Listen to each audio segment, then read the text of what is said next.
to another week of Indiepocalypse Radio after a scheduled week off because scheduled, which is to say, sometimes people have stuff that comes up in their life, and they are like, not everyone is as unbusy as I am, is busily unbusy, if that makes sense, where you have basically where you create your own obligations. So that means that you can just do other things because your obligation on. Anyway, this is Indie Apocalypse Radio. It's a show where I talk to people about art and then I kind of have a good time. I'm Andrew, the person who talks to the people about art and games. Indie Apocalypse being the monthly game bundle zine thing, etc., etc., that you got to love. And we've got contributors from that very thing that I have mentioned, including this first one here from issue 36 of Indiepocalypse with It Started With Hairs. It's a super biased Gary. Hello, how are you doing today? Hello, I'm good. I spent about 4 hours walking dogs earlier, so I'm a That's little bit tired, but that's a lot of time to walk dogs. Are they all your dogs? no, it's like a local dog shelter. I accidentally agreed to it, so that was most of my afternoon. Perfect. That is, yes. That seems like the kind of thing that you, uh, where it is not your dogs, because on account of that is a lot of dogs. It's I, a lot of dogs to walk. Yeah. I, I have, but we're not here to talk about dogs, probably. Uh, Especially because it's cold. Do they have little sweaters? It wasn't that cold here. I Okay. guess in Ireland it was only like eight. Well, I was gonna say 8 degrees, but 8 degrees Celsius. Yes, Which which is is some amount of degrees. All I know is that I'm cold right now. I don't like it. okay. But anyway, we're here to talk about not that. We're here to talk about games. And speaking of games, you made a game. But before we get to that, how did you make a game, and then how did you find a way to put it into this thing? Which is to say, how did you hear about Indie Apocalypse? I actually heard about it because the Range Touch Network they like sponsored, was it the 34th one or the Sounds 33rd? right. Was Uh, around sometime near the end of last year. yes. Let me just look at my thing and see which is the most profitable issue. I have that Excel sheet open. Oh, I saw a it is graph of 34. this. Yeah. Yeah. Um, I listened to a bunch of their shows, and then Yeah. I saw that they had sponsored, and I was like, oh, this seems like a cool thing. So I think through that, bought one, followed you in some way, was that you were in my feed. Um, and then I think even separate to that, just in a Discord of people who make games, someone kind of linked to a hey, sign up to this style sheet, and because it was just a Itch.io game jam thing, I was like, well, I already have a game Yes. that is already on Itch.io, so Perfect. I guess I'll submit it and see what happens. Working as intended. That is Yes. the idea that it was like not even a Google form. All you do is just a drop down menu. Yeah. The quickest I've applied to anything ever, probably. Yes. Except for technically you do have to give me an email, and because I've had someone contact me, like someone who I emailed about this thing who was included, and then like ended up DMing me. I'm like on Discord. I was like, that's so annoying, so annoying. I I love email. It works. It just works. I assume especially to just have one Yeah. email you send to the 10 people in Yes. particular, yeah. Having everything in the same spot just works. I saw a post on cohost.com or .org or .whatever. Someone was like, "Oh, the good thing about Twitter DMs the co-host doesn't have is it has DMs as a way to contact people." I'm like, just get an email. Email still works. All social media could Yeah, die, and email would still work. It's just a series of characters you put on a website. pretty much. I think it's DMs are mostly for people who don't want to give their email out Yes, yes. effectively. That's why you got to make a business email. That's what I have. But I anyway, do have business emails aside, tell me, tell the listeners, tell everyone around a little bit about it. Started with hairs.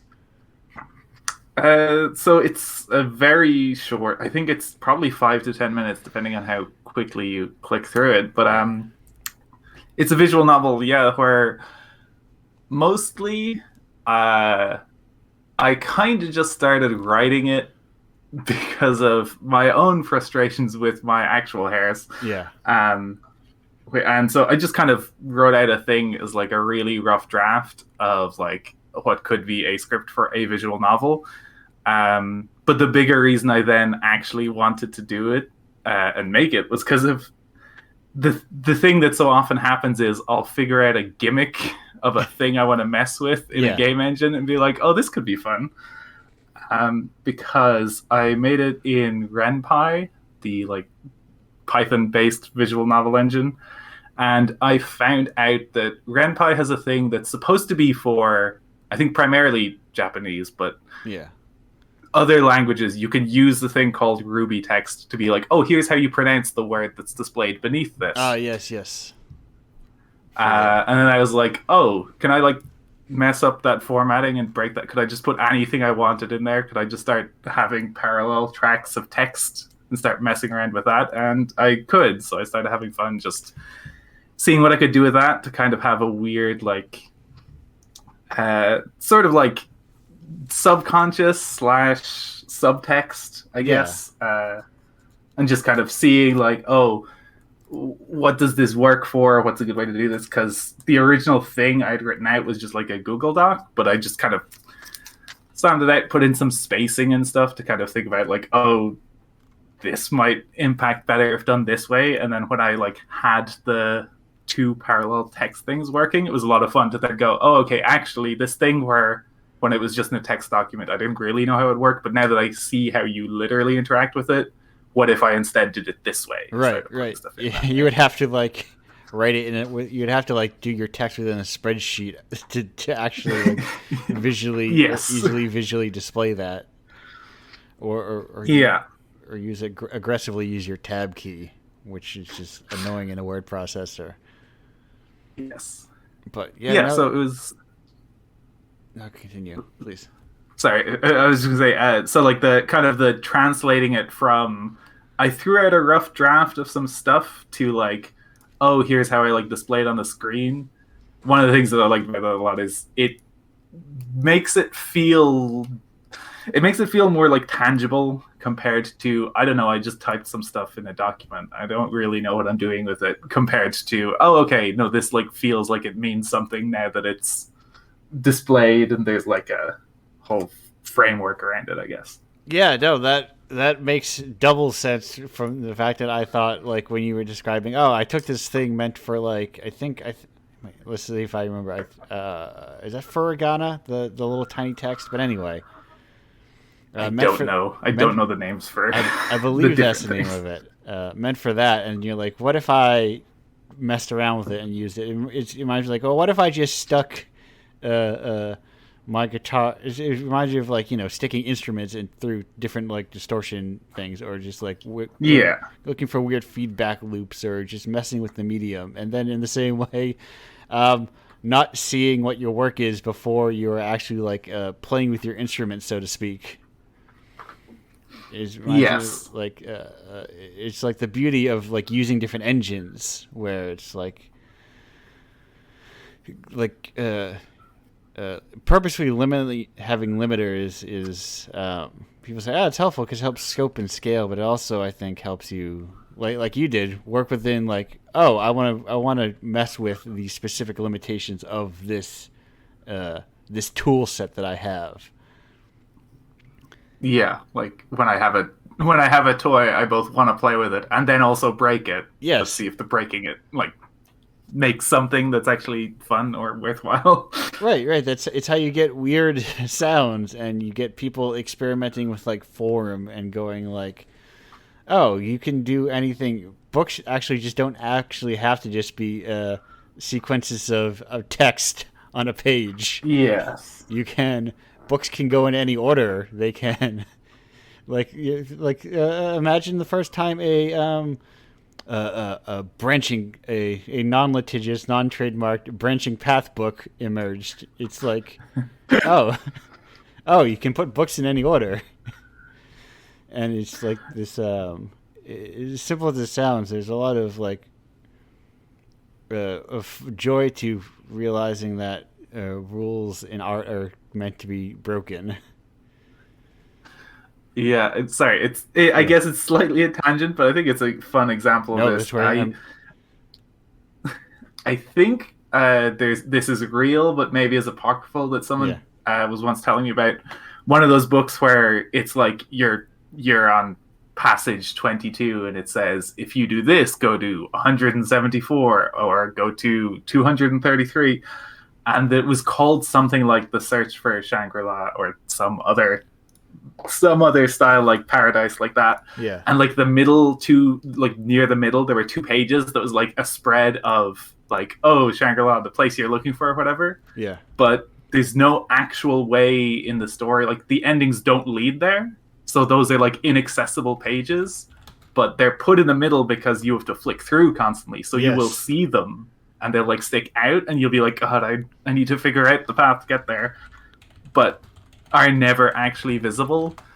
And that's always been a fun thought about like that as a way of using the form, because like that only works in the physical book. If you do a Yes. digital version of this, you'll never see that. Like if a branching path game that's like digital doesn't show you the tree you're moving through most of the time. I guess some of them do, sort of, but you need to kind of display the form for that stuff to work sometimes. And I always find it interesting when things like do that to kind of show you the structure as a way to imply a narrative that you won't get just from reading the words on the page. Yes. Yes. There is a book I read very recently that I'm trying to remember the name of. See, now it's hard to look up because it was a choose your own adventure style comic Okay. that even more so than a textbook, because like there are visuals, so it has to like intersperse these like contextualist visuals, and as you kind of like traverse the space, and it was a fascinating approach of like, oh, I don't have context for this, and like how it interspersed the different kind of bits, so you don't feel like you're ever actually spoiled, in the same way that like I want to find this book because the idea of like catching glimpses of the Shangri-La like is it builds to like it's a narrative in and of itself that you see it occasionally. It's Yeah.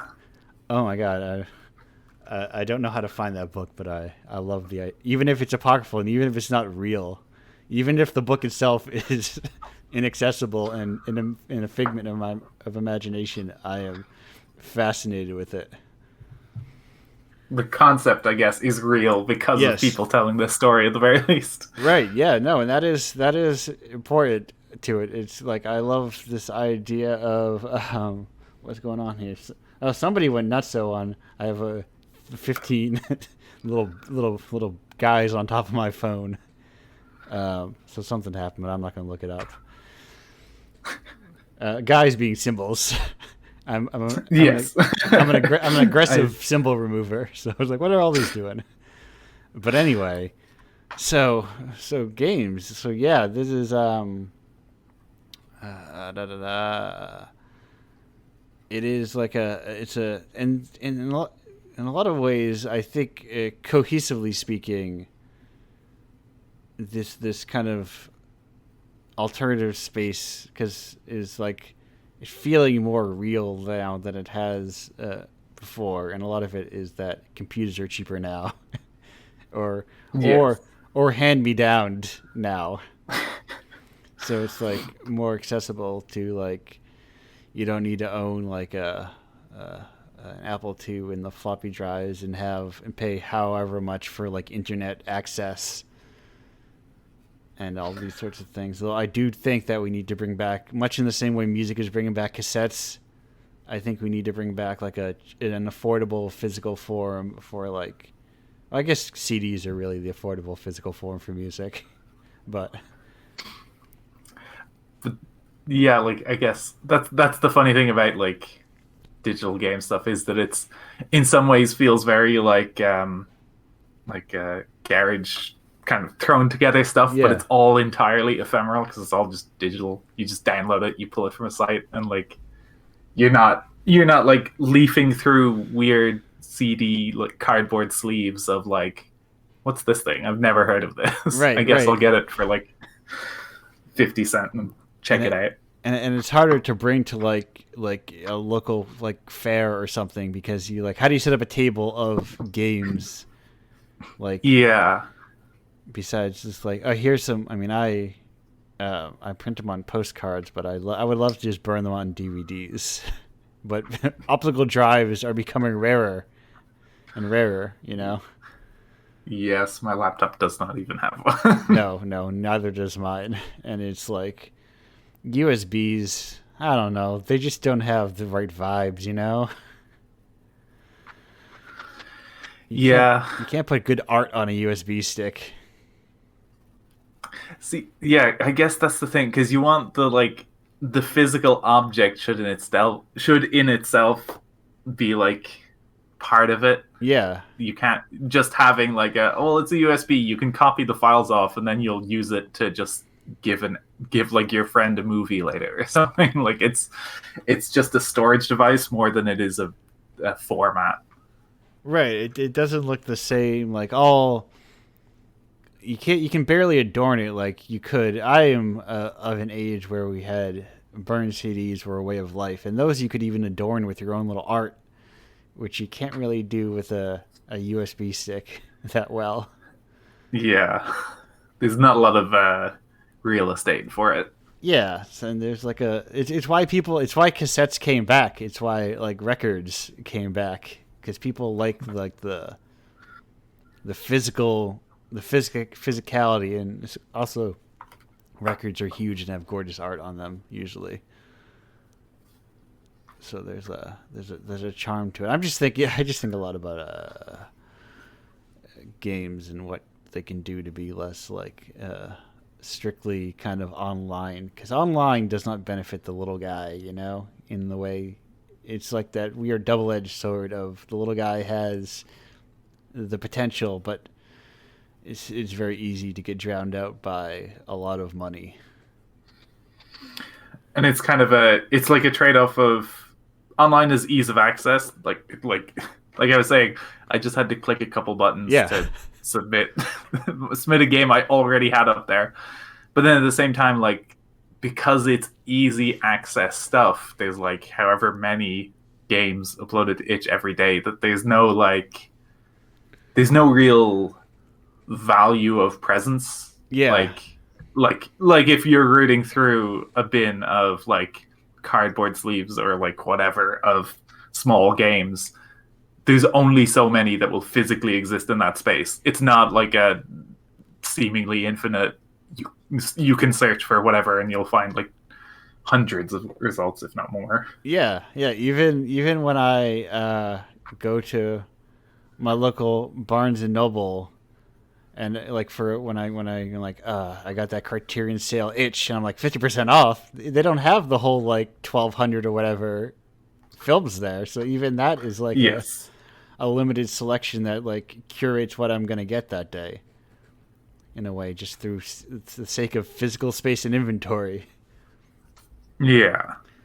And there's a lot of benefit to what's like unintentional or just like space limited curation, like not it's not even like necessarily purposeful curation, it's just kind of like we only have so much space.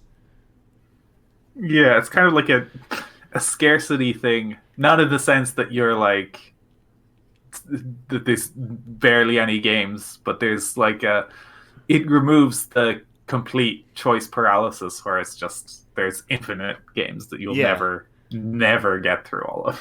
right. And sometimes you'll be like you'll go and you'll stop by a shop and be like, oh wow, this CD that was sitting there for like 10 years was like, oh my god, I can't believe I found this thing that's just sitting here for 10 years. Or you just kind of like dig through, like it's kind of like it's meant to just like eventually it doesn't go because it's a thing that has to go somewhere eventually. and ideally not the trash, because people always want to. A good company will try to squeeze every dollar it can out of its stock. It's like it finds a home just by nature of like someone is curious and they put enough clearance stickers on it that they're gonna like, oh, let me check this out. Yeah. And that's how you can, in a sense, like sometimes even like discover new things, you know? Yeah. No, exactly. Because I do remember a time of being in games shops, and obviously these were not indie games, but Yeah. looking at games on a shelf and going, I have not actually heard of this one. What is this? Yeah. There's still a game that exists in my memory somewhere that I rented from a store that I cannot remember, but it haunts me. And it could just be I mixed memories together, or I am misremembering something. But there's a beauty to discovery that like infinite choice kind of makes discovery hard, because it's like I just want to go with the thing that's right in front of me. Yeah. Or like the thing that people are. I'll just go with the thing that the people are talking about, which is the other. The thing that's new, that has that has already reached enough people that I've specifically heard about it, Yeah. compared to a thing I haven't heard about that I'll go check out. Right. I am a noted adorer of Bandcamp, and like so much of their just like design choices and everything. Like just today when I was picking up some new bits for some new albums for the show, I was like, I like how it says how many collections the game is in, because it's like exciting on both ends of the spectrum. Where it's like if it's in like 20,000 collections, you're like, oh, I got to check this out. Or if it's in like 10, it's like, oh man, I'm in on the ground floor. This is so cool. Yeah. I'm like exploring new territory, and there's like that kind of passive sharing and passive community sort of thing. I think is super helpful, because Yeah. I say this with politeness and an adoration for your game, but it doesn't. Visual novels usually do not show well on Twitter, you know. Yes. I mean, especially mine is pure text with some screenshots of anatomical things, Yes, photos and stuff up close. not especially gifable, as they say. Yes. There's some community manager somewhere telling you that is like, could you use more emoji? Use more. You got to use more of that, like the crying guy. Go game dev hashtag. I also don't have the heart to be like. I see the people who do marketing and like this does not feel sincere. But speaking of sincere, I'm looking for a couple more sincere questions from you, Gary. Which is, if you listened to this show before, you know what's coming up. You've got some crucial questions. We've got our first one here from Soul, which is, what is your favorite type of rock? Oh. I don't have. I, I I don't have a refined taste in music, by which I mean I just Oh. sort of listen to stuff and don't pay attention. Yes. No, this is So, this is my favorite interpretation of the question. um, so I don't know, and so with music, my assumption is to always go, oh, so probably the most generic kind. I probably just like regular popular rock the most. Radio rock, as I call it, or as I think of it as. Now, if I was to ask you instead of if I was referring to a type of rock from the earth, a stone, perhaps, Oh, that. then Then, then do you have a favorite? then I will say, basalt, Okay. just for vibes reasons. Yes, no, I think that is vibes are a crucial reason to be into a rock. I don't know how many utilitarian there are. I say that I'm sure there are plenty of utilitarian rock likers out there, but None that come up in my daily life, I suppose. Not in this. Not in where. Listen, where. This is the weird art kids crew. You know. Speaking of art, Mochi has to know: do you have a favorite Toho character? Okay, so this was the one I did know. I Yes. did know would come. Yes. I Sometimes Solo don't. drops the ball, and then I double drop the ball and forget to ask. Anyway. So I haven't played any Toho games, so I don't actually know any Toho characters. Yes. But I do have a cheat answer. Okay. Yes. Because I have read Umineko, Okay. which has one of the characters, I believe, dress up in Toho cosplay and sing a Toho song. So I am going to say Jessica Ashuramiya from Umineko is my favorite Toho character. Okay, I'll allow it. I feel like Umineko is it's kind of like a spiritual cousin to Toho in a way, you know, of ultra revered Japanese indie works that are mildly relevant in the U.S.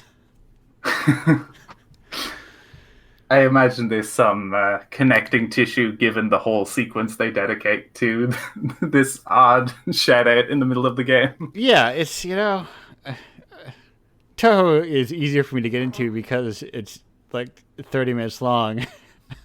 Umineko, Yes. I believe it's more than 30 minutes long. So It is many more than 30 minutes long. And I have all these things to watch. I have to watch the Three Colors trilogy still that I bought and never watched. I've watched one of those and it was good, but I did not get to the other two yet either. I still have Stalker sitting in my pile. So, yeah, I have, and I ought to use this charter membership that I have. They sent me a nice metal card and everything. Don't even get me started on the very notion of reading literature. I don't have enough time in a day, but I feel like my life would be like enhanced by if I had read like literary classics such as War and Peace. I would be like, oh, I get it. Anyway, this is before I start going into how I recently had listened to. I'm gonna get the exact name wrong, but I'm sitting in a room and I was like, oh. It hit me and I get it. I'm not going to spend 135 euros on the full collection, though I may if I break down and get weak enough. But I almost bought the sample for this show, but I did not want to be like. I try to be more. What's the word I'm looking for? Accessible sometimes, and not Right. and be like, what if my preamble is like music and not a 21-minute long audio experiment musical thing. Anyway, thank you so much for being here. No problem. Thank you for having me. We're going to go to a break soon, and then we'll be back. I hope you can stick around for the rest of the show. Yeah, I can. Anyway, I'm going to go to break. I'll be back in roughly 2 minutes and 49 seconds. Goodbye for now.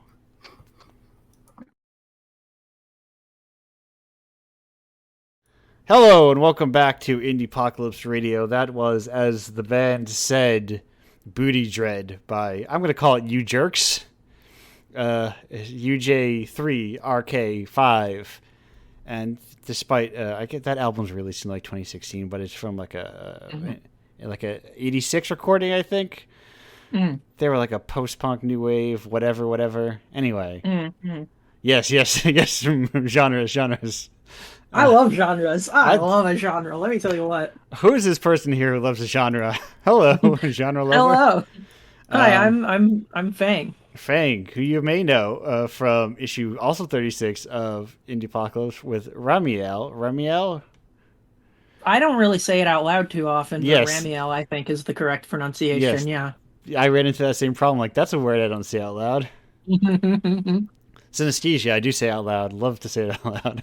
I love to say that out loud. Yeah. I'm Fang Synesthesia. You may have also seen my name as Ramona Synesthesia. Yes. There's like 20-something guys in my head. Don't worry about it. Yes. It's not important right now. Turns out names are just letters on letters that we create and can be changed quite frequently. And what's the word I'm looking for?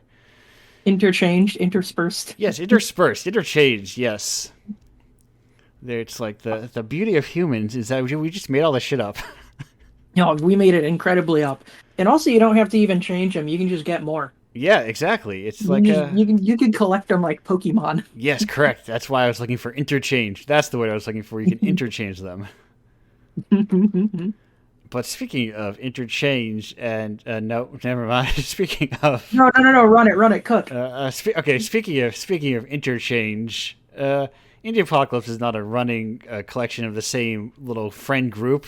It has a lot of different developers, new ones every month. In fact, I try to interchange new developers each month, so to speak. And so I got to ask you, how did you find Indiepocalypse?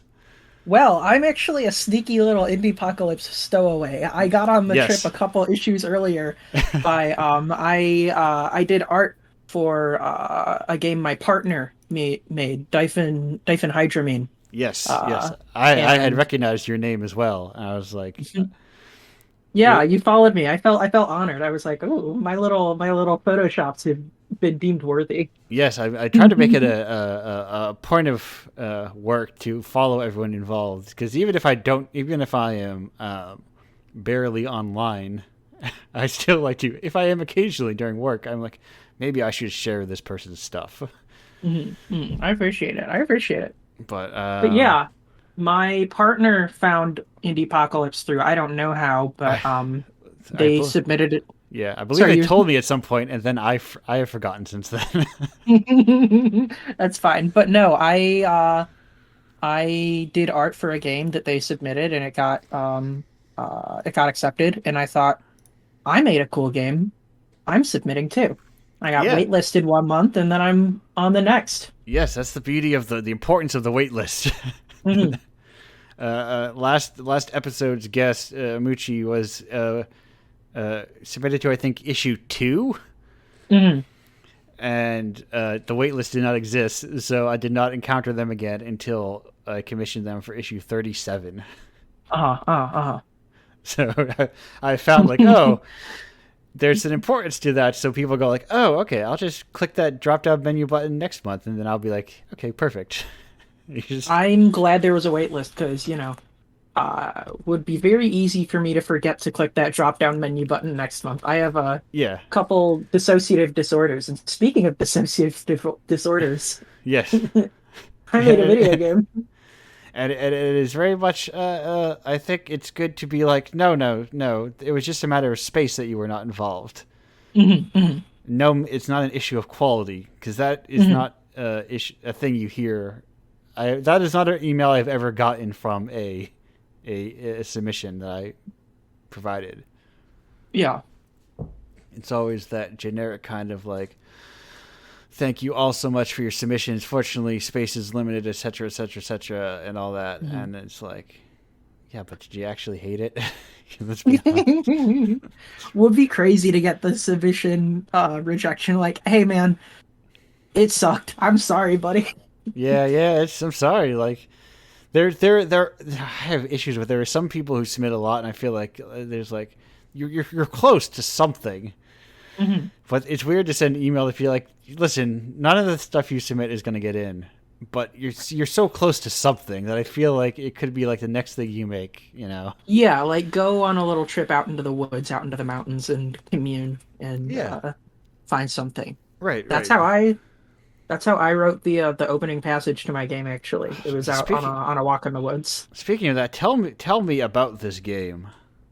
This is a game that has been a long time coming. Ramiel is it's a Twine game, and I found my gender partially through Twines by someone who has since just vanished off the face of the internet. Um, their name they went by the name Prismgasm, Okay. and back when I was in high school, they had a couple of Twines about like about identity and about being and about queerness in a very Yeah. like sort of transcendent sort of way, and it's something that has stayed with me ever since. Um, and I go back, look up their games after years and years, and I realized they were also a plural system back when I didn't know what that was. Um, Yeah, that is a if it's even oh my god, these I'm looking at Prismgasm, and these Wayback Machine like truly disappeared. Uh, mhm, but yeah, no, there is a lot of like uh, that is a concept that is still, I would say, very far from the public consciousness. mhm, mhm. Like Yeah, no, absolutely. I see it a lot more in the circles I travel within, but like I recognize that I travel in very niche outsider circles often. Yeah, no, absolutely. It's sort of an outsider thing. Ramiel was a game that was sort of I wrote the introduction, which is sort of a disconnected, sort of just sort of a little wake up sort of message, wake up, enter the universe sort of thing. Um, it came to me sort of fully formed on a walk where I'm pretty sure I was pretty high out in the woods where I grew up. Um, and I knew that it was the beginning of something, and I needed to explore it. I needed to dig deeper. Yeah, And yeah. so, sorry, you were saying? No. I was agreeing with you. If I'm talking and then you're talking, the Indiepocalypse rule is you keep talking and I'll stop talking. Yeah, so it was that, and then I found the imagery of the feeling of phantom limbs, phantom wings, for Ramiel's case was something that I personally, Fang, have dealt with, and this sort of weird flashes of dysphoria um, was in a sense that I wanted to try and get across. And I was at the time learning to use Swine, and it felt like as I discovered how to use the tools, the mechanics of how I was going to communicate them just unfolded. I figured out, if I click on a word and it doesn't have a link to it, it just turns into another word. Yeah. And so I implemented that. And then I found out how page transitions work. And I realized, well, this will be perfect for a sort of flicker through to transition you through dream states and sort of dissociative states. And right when I was trying to figure out, I don't really know how to keep a name. I didn't really know how to make user input, like in terms of text, stick. And then I found out in a little submenu of the text box creation option, there is an option to force the user when they type to force the word being typed to be a different word. And I realized this is sort of the centerpiece of my Yeah. strange dysphoria, where whatever you typed would come out as this other girl's name. Right. That is twice in a row. There's like exploring, like, oh, the the art itself comes from exploring the toolkit that you have. It is very Yeah, much. absolutely. I have always been excited about like fiddling with the tools that I have. I mean, you talked about like doing weird shit with instruments. That was some stuff that, I was doing when I was a little kid in these music classes in school. My teacher encouraged that sort of thing. Yeah, because there's so much kind of space to work with within like our tools, and it's very easy to get bogged down in kind of, I don't know, good tips and Yeah, and good tips and best use, and that's yeah, all cool. And if you want to make something that is full of good tips and best use and looks very cool and right. sleek, I'm happy to play it. I'll probably enjoy it, but I want to see what happens when things break. I want to like see like I don't know, can I incorporate an error message into my actual gameplay? Can I Yeah, like what happens if I put too many things in a hallway and make the whole thing lag out? Like, that's what's interesting to me. right. Exploring like a painting with the tools as like almost like it is part of your process. Is they're not just a means to the end of a game that exists within your head. Yeah, They're the form is the art itself. right. They're an active participant. Yes, exactly. They're yeah. And I appreciate and I understand um, the need for immersion, but I also think that there are ways that you can create immersion by very aggressively reminding the reader or the player that they are interacting with a form. Yes, yeah. The art is a conversation. Good art is Yes. a conversation where you're seeing another person and Mhm. you're interacting with them through their work, and it My feels ideal game is always some sort of borderline adversarial, I think yes, I would say. I really like The Witness, which people get mad at me online for. I like I don't know if you've played it, The Beginner's Guide.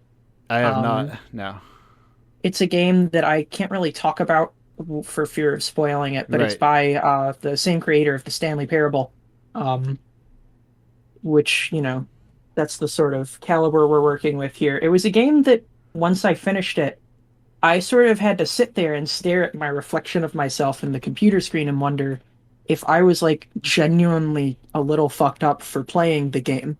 Yeah, yeah. It's a There's fascinating sort of experience. yeah. I think that is like uh, art that is not meant to be just like consumed. That is. Uh, Yeah, it's art that's meant to be interacted with and that wants to interact with you. right. It has a message to tell you, and then you're like, well, how do you receive that? And sometimes Yeah. it's more complicated in just how you receive that idea, and it's like, huh. Mhm. Yeah, And, yeah, perfect. Yeah.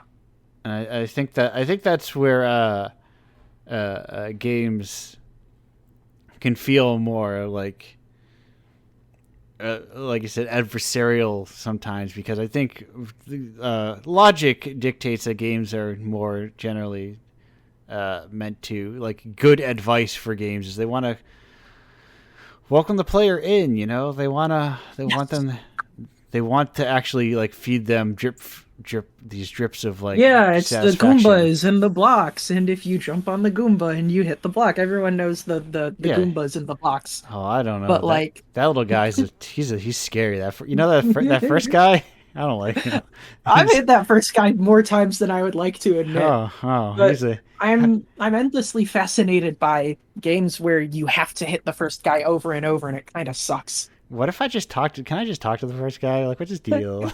What's his? Did you see that? Have you seen that Yahoo Answers question? I think it was where someone was like, "I keep trying to talk to the first enemy in Mario, and I just jump off the screen over and over and die. What's happening?"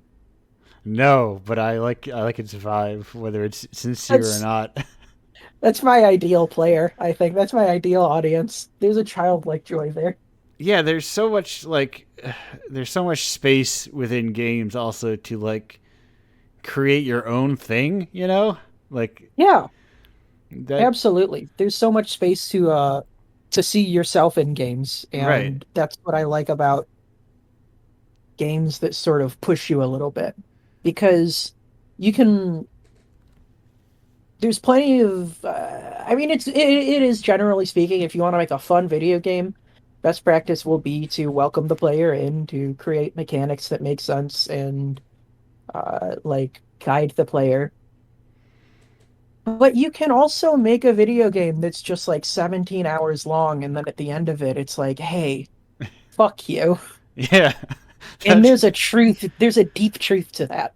yeah. There's I love I love very sad sack unsatisfying endings to things. Oh, oh, absolutely. Oh, Uh, I I'm a I just recently watched The Friends of Eddie Coyle, and that is like sad, real sad sack dudes mhm. who have I'm no luck in life and just get Yeah, beaten down to my bread and butter.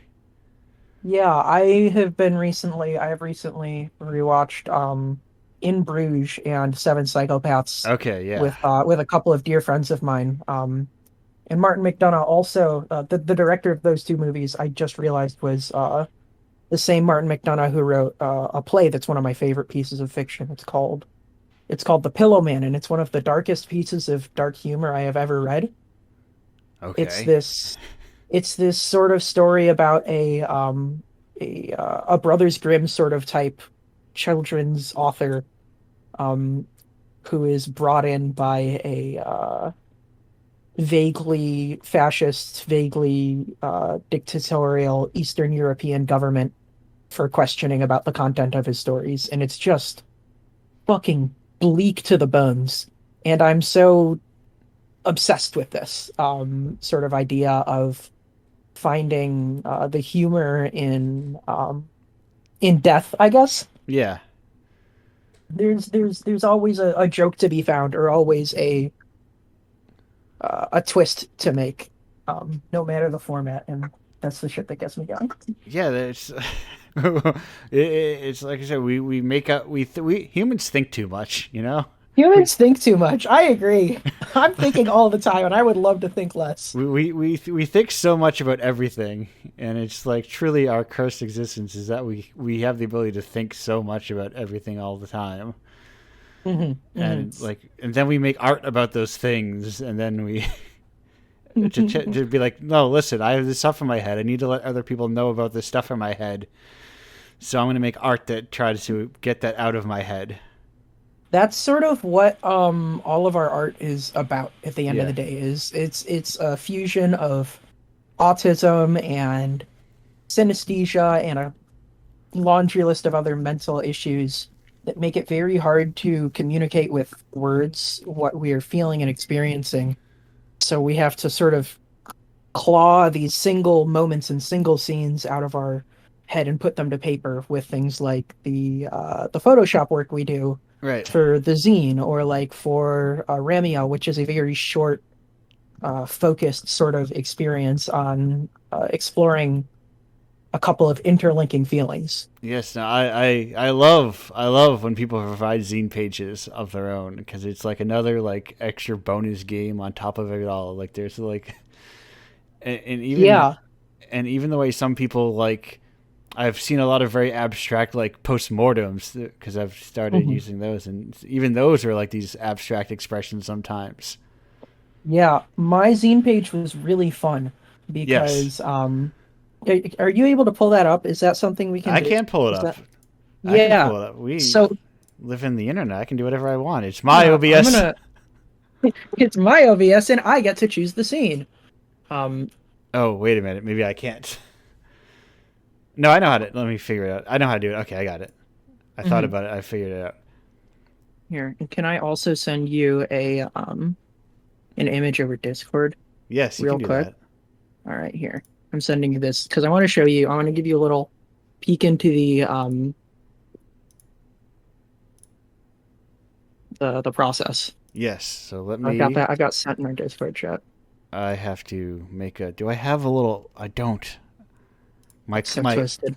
my excessive cleanliness is that I deleted image like these kind of extra bonus image files that I was not using or image elements from Discord or Mhm. from OBS when I stopped using them.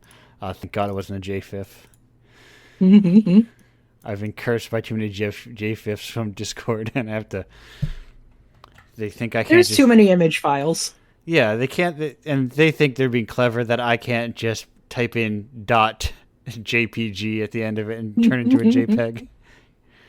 Who's we need to stop WebPs. Yeah, let's. We as a society. I'm sure there is somebody who knows a lot about file formats that'll tell me WebPs are great and fantastic, but you know what? At the end of the day, a JPEG works, a PNG works. That's what I'm saying. That's what I'm talking about. You don't need to So create there's no need to make a new MP3. Listen, Mhm. I understand Flax as much as the next person, but Yeah, yeah, absolutely. So but there's that. I've also sent you a copy of the zine page again if you need it. perfect. Yes, I do. I do want that because I transfer things over to a PDF. Don't worry. I can take a real quick screenshot of it. No, I'm opening GIMP as we speak. Ah! I'm gonna turn it into a PNG. No one will stop me.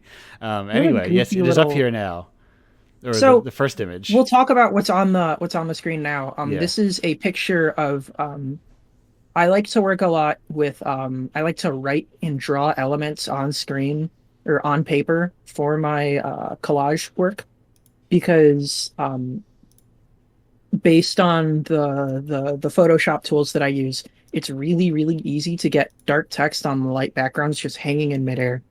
yeah. Um, so this is that inverted colors blown way out and set to black and white.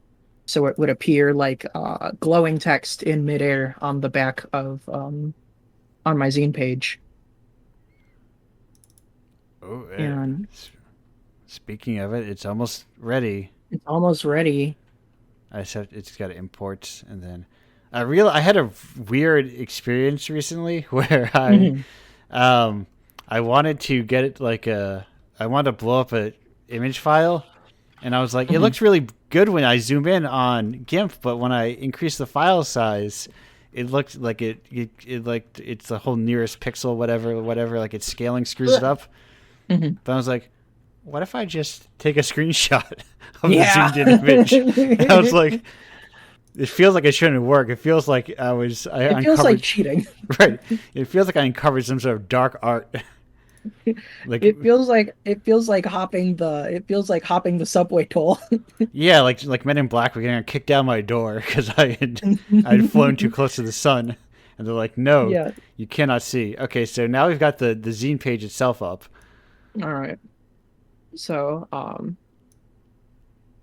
yeah, this is a combination basically of it's all original photography, some forest photography, and that previously displayed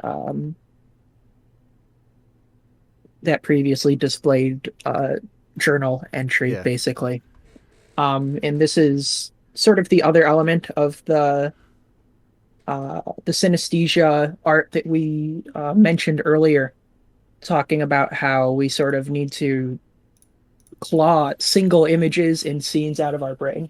This yeah, is another example of that because I can't tell you in 50 words what expression or what emotion this makes me feel, but it makes me feel something very deeply. right. And that is yeah, that is.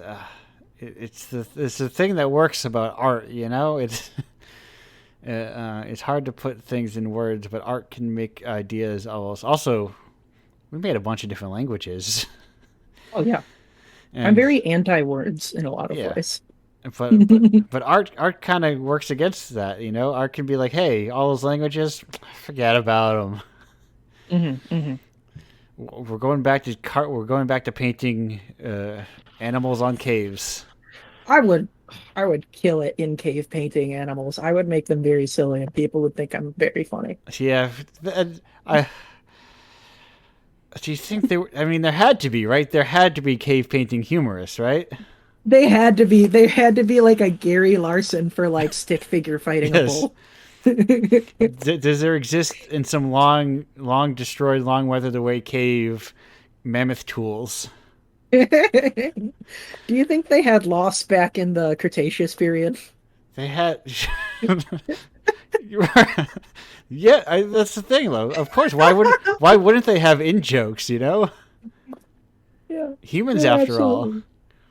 I would love nothing more than to, because like running bits, right, is a fundamental human experience. Right. I would love nothing more than to hear what like the king's kitchen was running bits on like whenever the king exited the premises. Yes. Yeah. There's. I feel like there exists now artifacts of like vaudeville bits that none of us know the context for anymore. But there are things that people still say because I guess there's still jokes that we know. That's good. That's important to me. I like Yeah, I'm into that. they're just like got passed around through like schoolyards. They heard them from older people. It's oral tradition, you know, memes.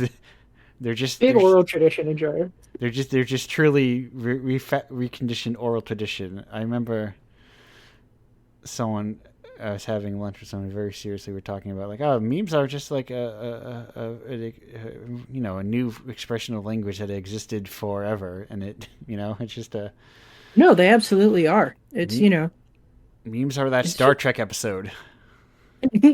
no, they genuinely super are. Yeah, And I think it's very funny that that Star Trek episode, which I have not seen, has therefore become that Star Trek right, episode. exactly. And you knew what I It's you knew what I meant when I metatextual. said it. Yeah. That Star Oh, Trek fuck. episode is Darmok and et cetera, et cetera. Yeah.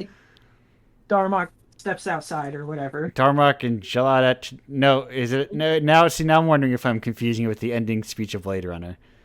No, I was making a Slint the band reference. So Oh, okay. Oh no. that's a great joke for people who like sad people music. I like sad people music, and I've listened to not enough Slint to get it. But Don't worry about it. is that from what is it? Is that Spiderland? Is that the It's one? that's a Donna Man joke. He goes, "Don't step outside" or whatever, something like that. Yeah. See now, this is like I also love talking about. If you may not have guessed, I also love music, and there's like infinite potential to be like it's my favorite. It's my favorite thing because it feels like the thing that we are most like, unconnected from each other with, despite being also deeply connected. It feels like the thing that you can have a group of friends that does not have a shared interest more than anything else. I am so deeply into music. I was very deep into the Mountain Goats for a long time, and then I graduated to the sort of underground DIY emo scene, Yes. which is sort of both groups and scenes that I love very much.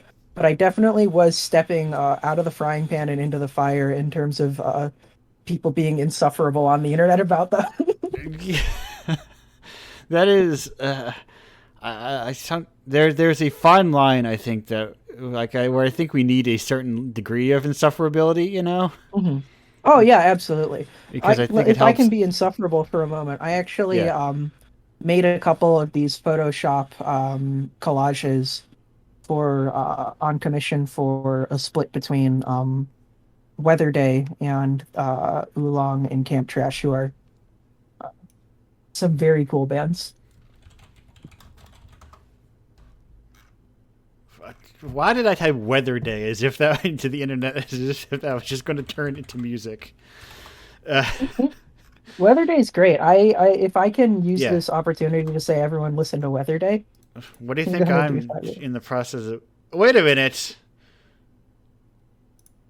I know this album cover. Yeah, it kind of blew up. I This was just not the album that I did work for, but yeah. No, no. I was looking at "Come In." come in. What a fucking killer album. Yeah. Anyways, Anyway, emo. What? Let's. Okay, edit. Actually, we're approach. No, okay. I have a thing where when I listen to an album, I favorite a song, and this one has two songs favorited in it. So I was like, did I listen to it twice? it's good. Yeah, It's good enough for two. favoriting is how I remember them for later because I have a couple of kind of like standbys sometimes if I just want to listen to something familiar because I need to not pay attention to it. But then otherwise, I listen to like. Oh, sorry. No, sorry. No, I'm so bad at listening to single songs or setting up playlists. It's Oh, like a full album thing for me. I hate it. I am not a single song person. I never will be. Yeah, my my last FM charts are always a little bit concerning because it's like you get to see me listen all the way through AJJ People Who Can Eat People 5 times this week. You know, post Yeah. my listening stats, get a DM like, "Hey, how you doing? Right now, Doing all right?" whenever Spotify does their Wrapped, it's like here's the 5 albums you listened to that year, the most. Yeah. It's like here are your top songs. It's like here are the first 5 tracks of whatever Worry I think was last year. Yeah, it's not fair. They gotta do one song per album because otherwise it's just gonna be the same five albums over and Yes. over. And like even that album, especially, you cannot. That is not a shuffleable album. Even Oh, absolutely not. No, it's I like would two. never shuffle worry. No, it's like it's a side A and a side B, folks. Mhm. But anyway, before I I get would. too in the weeds of this, I gotta get in the weeds of two other questions that you've had time to prepare for. Okay. Do you have a favorite type of rock? Soul needs to know. Um, I'm going to say currently my favorite type of rock is the new single "Talking to Strangers." Or let me a second. Perfect.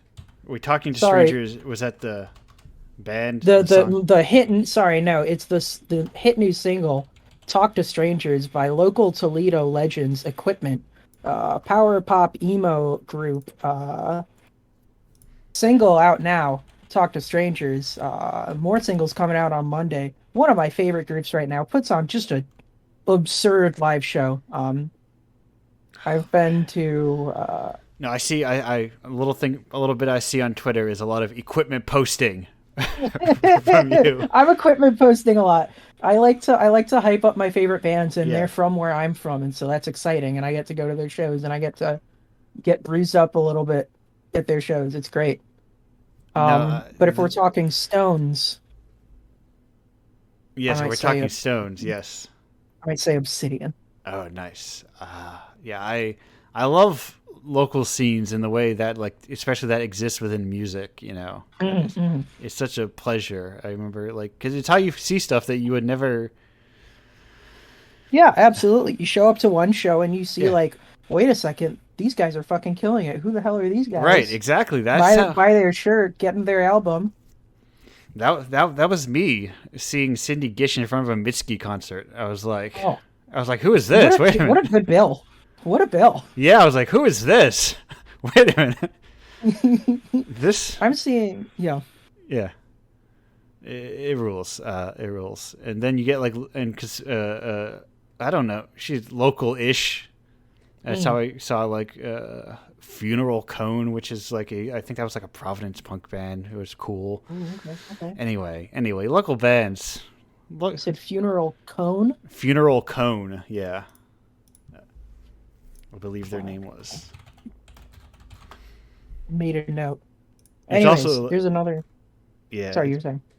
No, it's also a weird venue because it's like a classic New England theater that I like to go to. So Yeah. there's no room to be rowdy.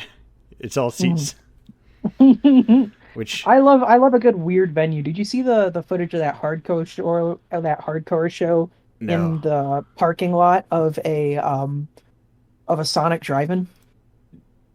maybe It was the crazy.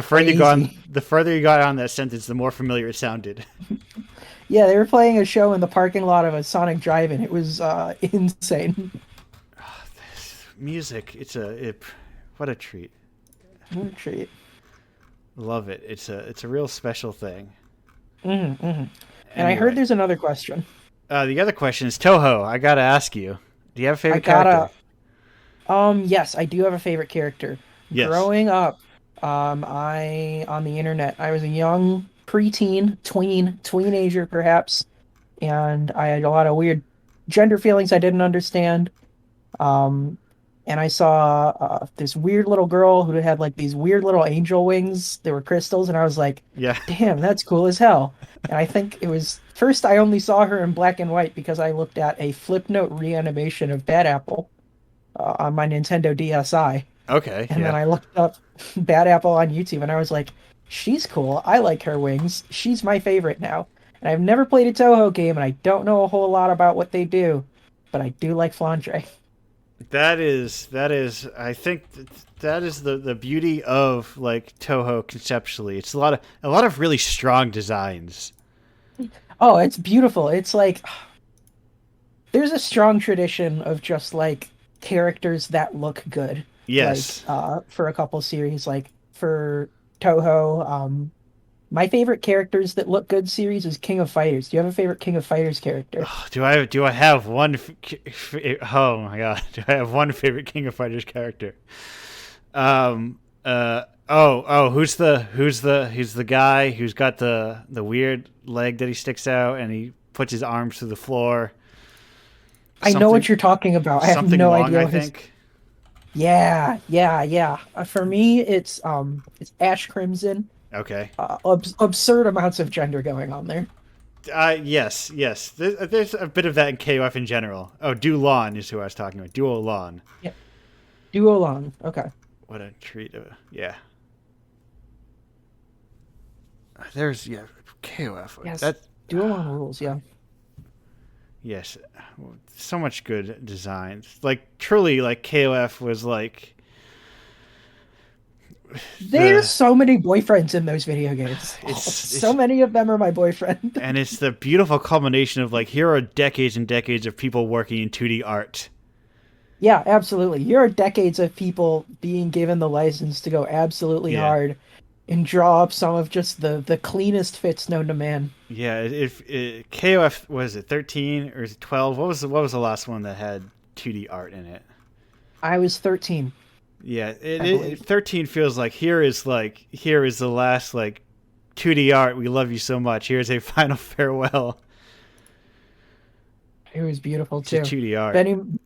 Benny Maru, yeah, the hair goes so hard.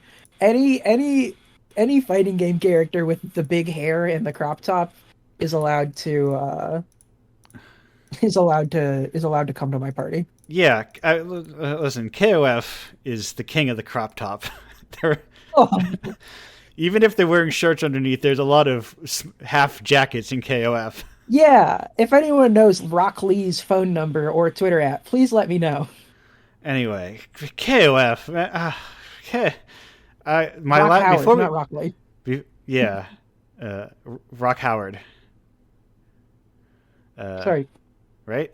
That's That's the boy. Yes, because he's Geese Howard's.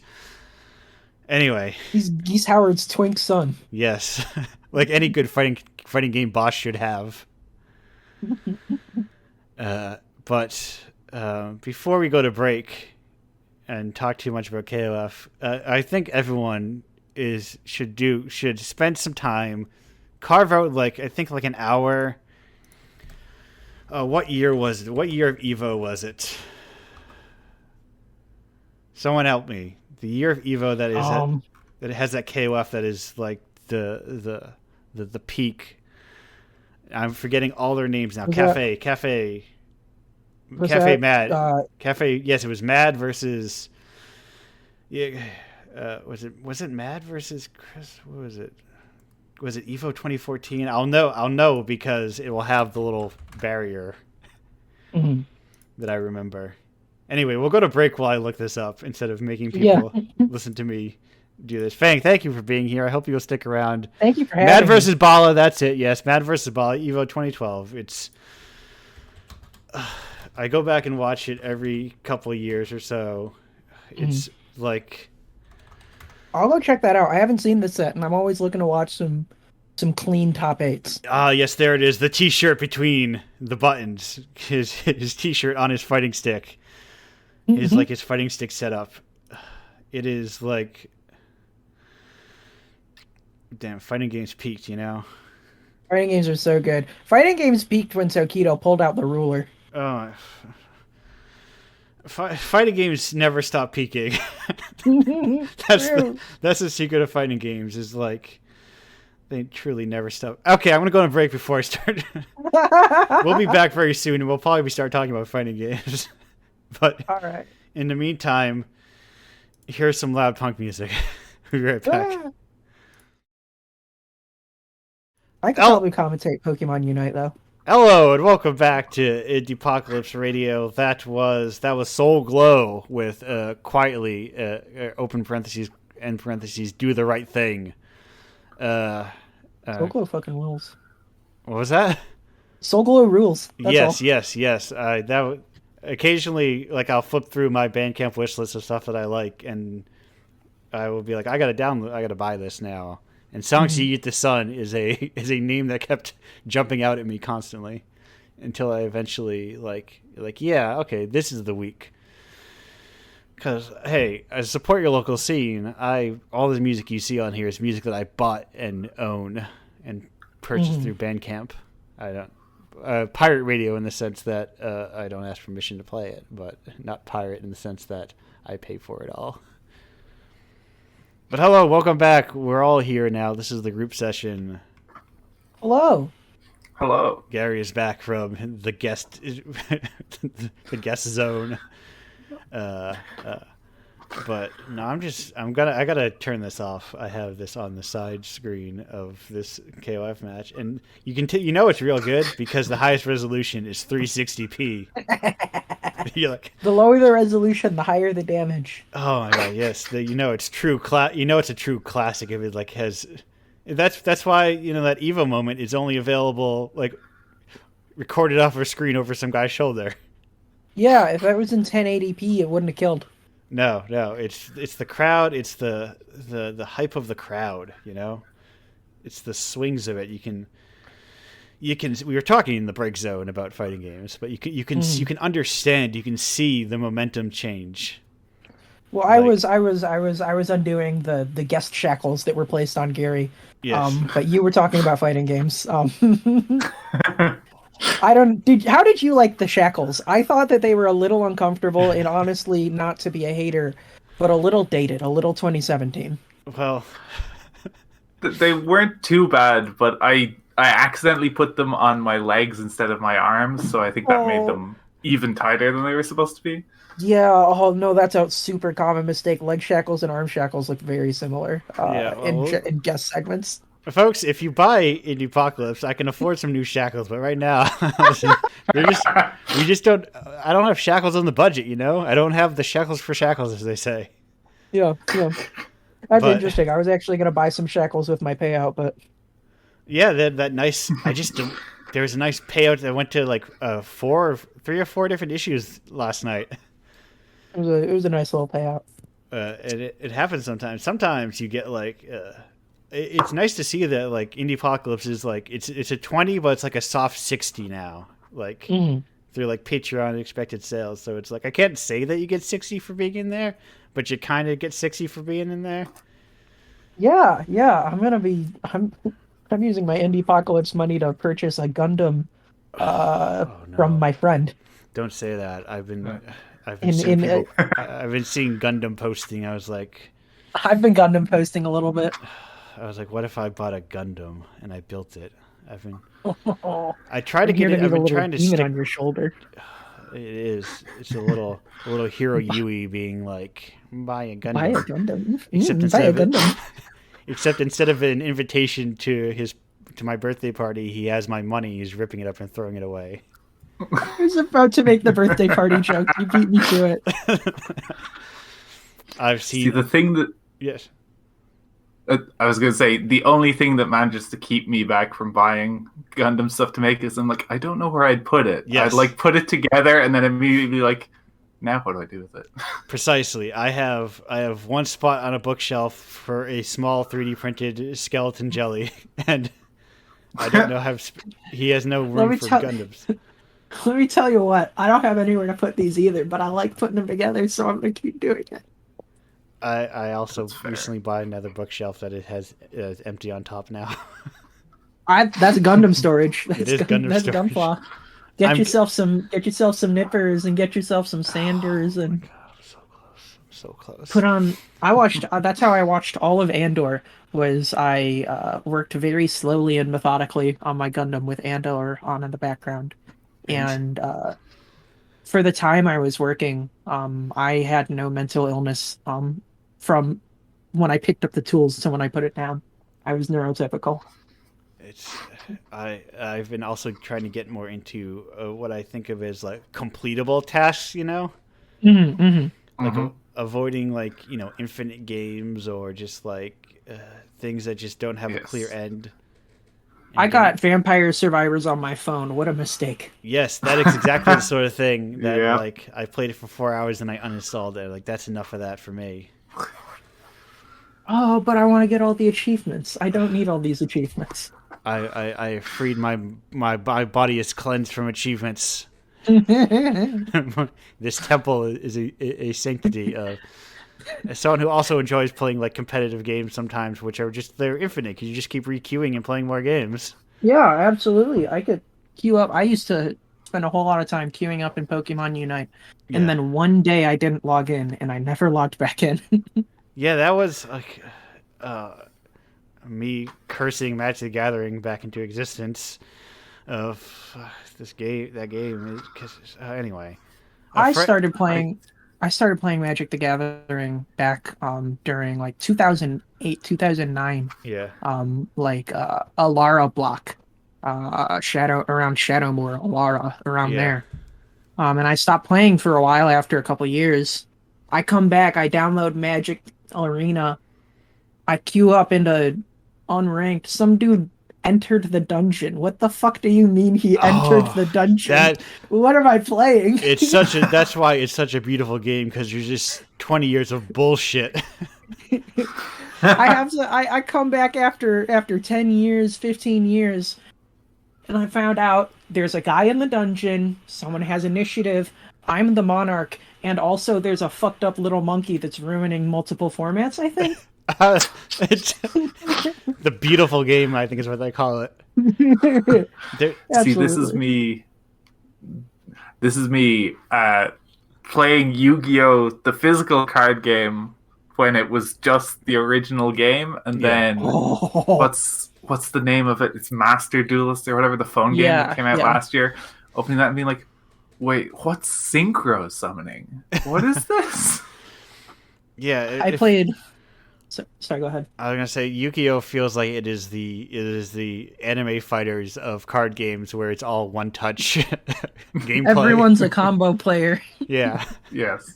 I played. I played. It has EDO Pro, which is like an online battle sim, basically. You know, like yeah. Pokemon Showdown or Cockatrice or whatever. Um, and I would play unranked. Um, high out of my mind as Maximilian Peg the Sis was my username, and and all I would do was play tunes, which, in case you don't know, is like the worst possible deck. It's a miserable, terrible deck to play, but I thought they were funny, and I kept beating people with their like tier 1, tier 0, tier 2 decks. One time I had lethal on someone and didn't kill him. He goes in the chat, he's like, "Why didn't you kill? You had lethal." I said, "My bad, dude. I'm high out of my mind." Instantly rage quits. There, That's how Yu-Gi-Oh is meant to be played. yeah. There. I Mhm. when I was playing when I still had Arena, I was like, there ought to be a queue that says, "I just want to be a funny little guy." That's just like I like the way these little dudes look, and I want to make a deck with them, but they're not like I don't want to deal with Yeah. your bullshit. There should be ranked queue, unranked queue, and silly queue. Yeah, exactly. Though it is Spectator queue where you've got instead people watching your match and they vote for whoever is the better, like funnier setup. That's good. That's good. I'm into that. and it because it is so clear, like even unranked, how much people are just like net. It's also like really fun when you realize that people don't know how to play the game and they're just like net decking, basically. Oh yeah.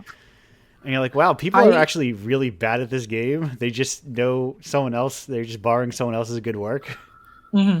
I really like the sort of the phenomenon that happens when a game doesn't give you text chat, but it gives you a list of preset options. Yeah. Because those preset options are far more devastating than anyone hurling slurs at me in text chat could ever be.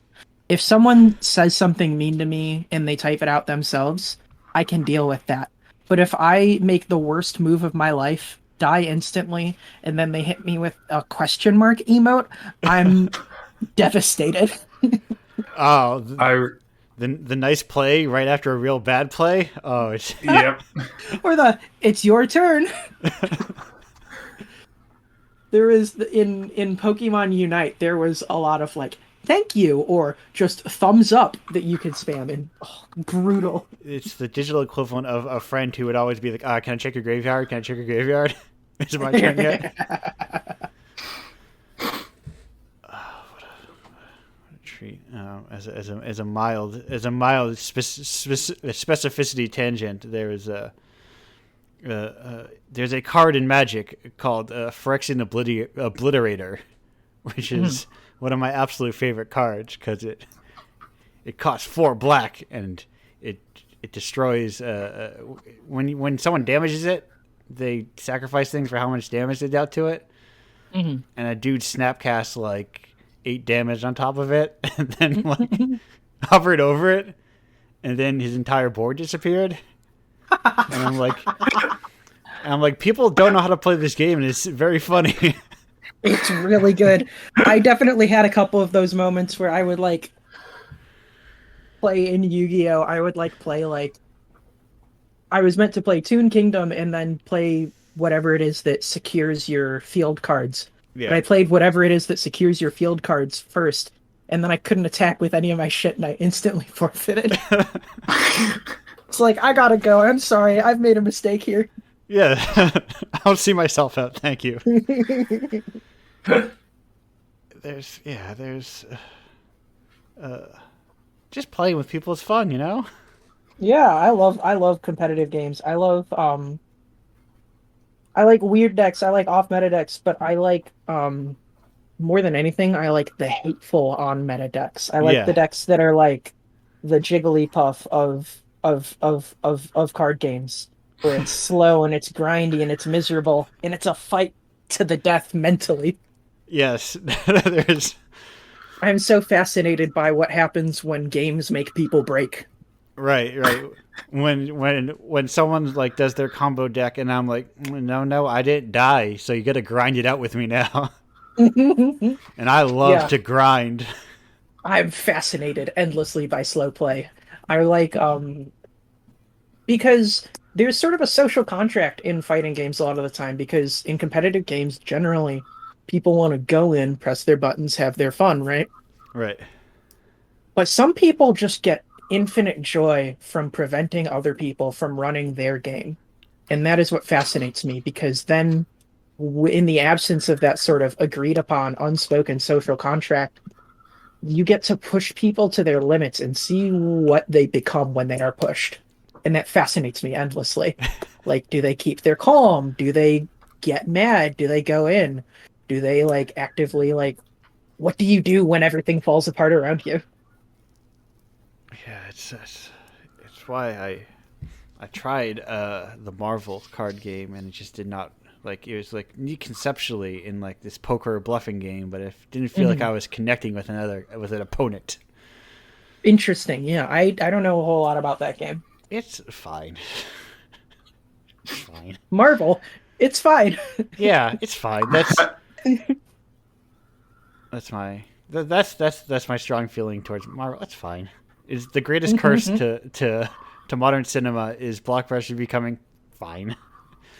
Instead of your friend who liked Transformers would be like, yeah, I know it's kind of bad, but I like it.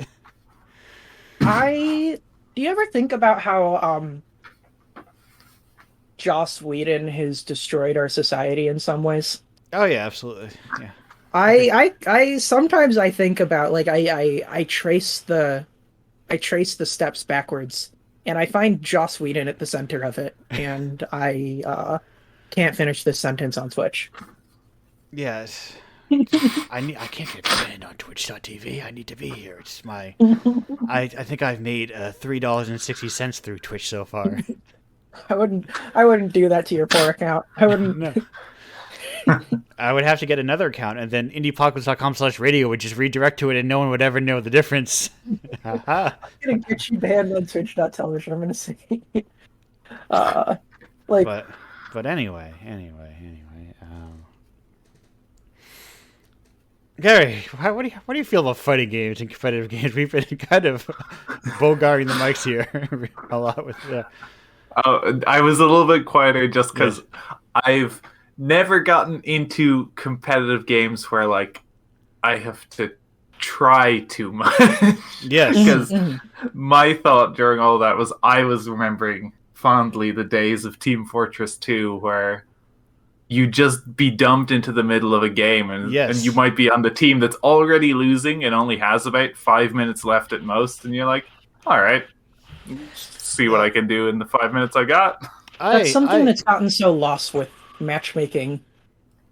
Yeah, Yeah. I have honestly occasionally think about reinstalling Team Fortress 2. I think that is my highest play count on Steam because you could like there is that thing. It's like it's tied into on the local scene in a way where it's like you would join a Mhm. server and you get a culture within your server in a Yes. way. Yeah.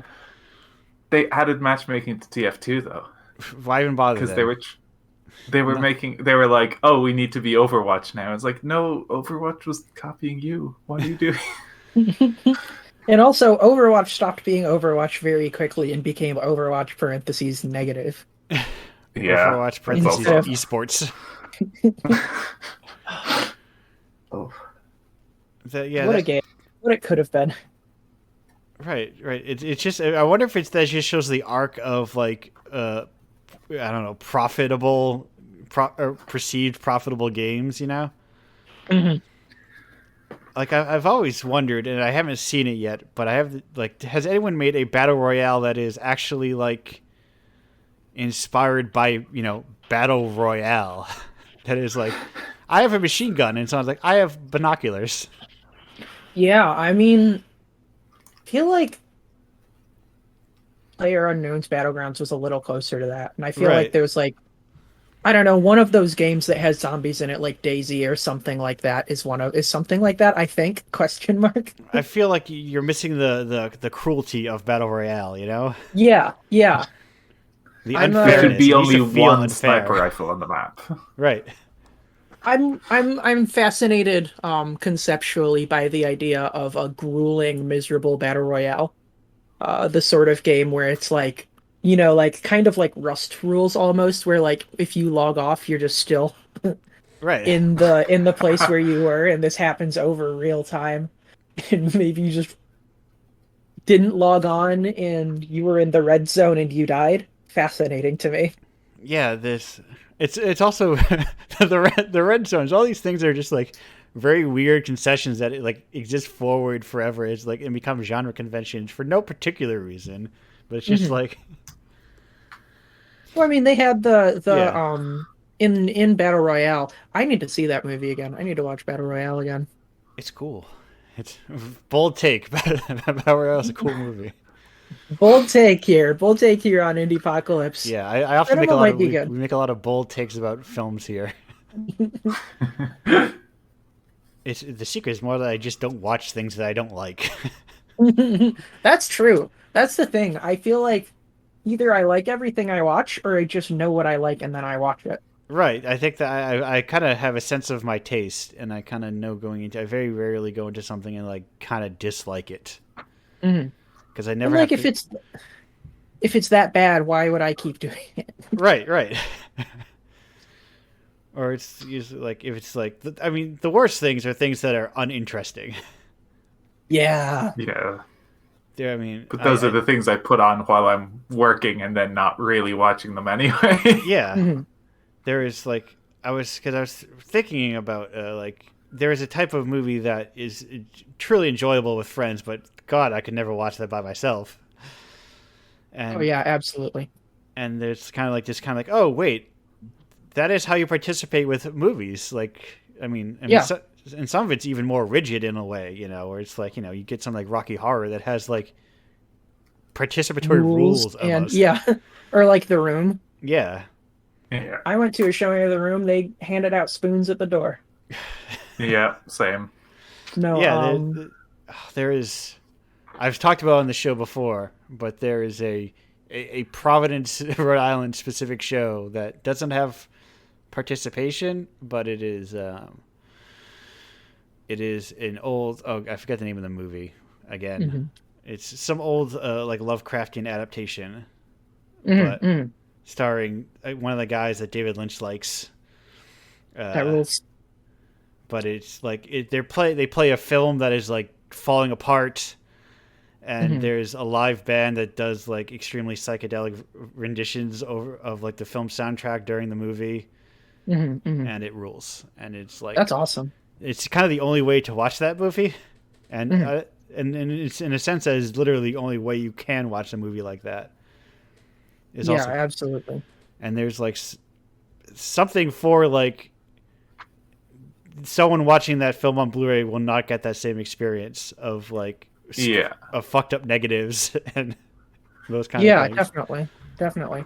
I like my movie with friends is I make it a tradition whenever I go over to a partner or a friend's place for the first time to stay the night, is I make them get really high and watch Twilight with me. Okay.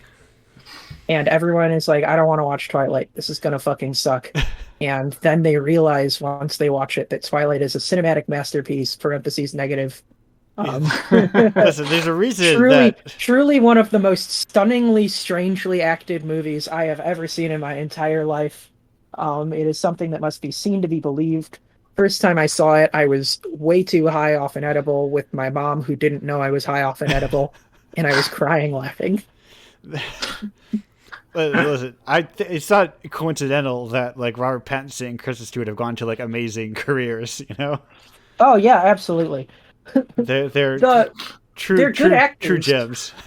They're good actors, Yeah, which is why the performances in Twilight are so singular and stunning, because that means that the direction must have been just truly deeply unhinged. they're It like climbs up a tree like a squirrel in like a very serious scene. He's just scurrying around the forest. yeah. There's the thing is, it all comes back to you see people in the art, you know. Yeah, yeah, you do. And then like and when it comes to the worst really is where you don't see people in it. Yeah. The worst thing that I could feel is nothing at all, I think. Yeah. And I want to see weird stuff, and I want to see like not, it doesn't even need to be like weird, you know. It can just be like Mhm. singular and and like in a different world with like a different, like a slightly higher skill set, you know. Is Neil Breen a master filmmaker that we revere, you know? I think that Neil Breen is a generational talent. Yes. Who else would have like imagine that naked trash bag room, you know? Yeah, I watched a couple of Neil Breen movies on a call with a bunch of people recently. It was my first time. And he was just running around like a local community college for half of it. It was incredible. Yeah, yeah. Like the line between Neil Breen and Tim and Eric is razor thin. Like You're so right. You're so right. it's like there's a valley, you know, where they're making the same thing, but they're just on Mhm. opposite sides of like execution spectrum. Yeah, absolutely. So I have not heard of Neil Breen, Oh my but god. looking up Neil Breen movies and just seeing the posters is already painting a very particular image. Yeah, the posters are really they're special. I wanted to do a high concept Halloween costume is I want to do like a Neil Breen from Fateful Findings where I carried around like 4 laptops. Yeah, I'm fascinated by the amount of text on these posters. That's exactly what I was just thinking. And very small text too. Only his name and then lots of text. So not like, oh, here's the various people involved. It's like, no, I made this. Mhm. Anyway, here's the blurb for the whole Yes. movie. Mhm. There's also the I think originally before his stuff was available on like Amazon or whatever, you kind of just had to send him like a letter and have him like mail the DVD to your house or like an email or something. Like you had to give Neil Breen your address to get a Neil Breen movie. That does remind me of like early internet days of Mhm. downloading demos of games that would then Yeah. say, if you want to buy the real game, send us $15 Yeah. and be and be like, I'm not sending $15 over the ocean. I'm just never going to play this game. There's a romance I think in the back of a catalog where someone promises that if you send them an envelope with a certain amount of cash in it, something will arrive at your door that has been lost with PayPal. Yeah, there's also like the two I guess like the interconnectedness, because it reminds me like the same reason we don't have like, man, I think we should bring back what do they call them, like not shouts, what are they, see now this is my growing up in the US speaking, what do they call those things on crack screens where they're shouting out people? I'm trying to I'm think not of sure it. what you mean. When they cracked like old Commodore and whatever like PC games, Hmm. usually in like Europe and the UK, they would have like cracked screens, and they'd be like, shout outs to all these people, and then also fuck yous to these people. Hmm. this, I this, I'm I'm but being direct messaged saying the answer is demos, but I don't know if that's yeah, what. demos are like the demos is close to it. Like, but Mhm. they may not. Maybe there is not a specific word for the shout outs I'm talking about. Maybe it is demos. Mhm. But yeah, that whole Yeah. scene, that whole demo scene. I've got a couple Twitter accounts I follow that are that is just like curse words found in like GitHub repositories and in game files. Yeah, So like old PC games where it's like, if you're a fucked up little hacker who found this, congratulations. Also, you piece of shit, stop cracking my game or whatever. right. There's yeah, there's we need to divorce the artist from the, forget about separating art from the artist. We need to separate art from the audience, the artist from the audience a lot more. I think we need to separate art from audiences. No more art. Yeah, we need to listen. Whenever I see someone who's like, love your feedback, I'm like, no, stop asking people for feedback. Or rather, stop asking strangers for feedback. That's true. That's true as hell. Yeah, like have a friend group that you can ask for feedback, but like Mm. uh uh designed by committee bullshit is, you don't get Yeah, weird I stuff would. anymore. Yeah, that's true. That's true. And it I would always love to. I would love to be a the ingredient X in like a Star Wars movie boardroom. I would love to be a mole to make it worse. I I am still waiting for like the Marvel movie of the equivalent of Marvel comics that I like, where it's like a weirdo artist gets a D-list character and they can do whatever they want with it. Problem is, my two favorite comic runs were like I think both ended up being some guys who ended up being kind of sketch, That which happens. Guys I in was comics I getting was sketch. yeah, really. I was really into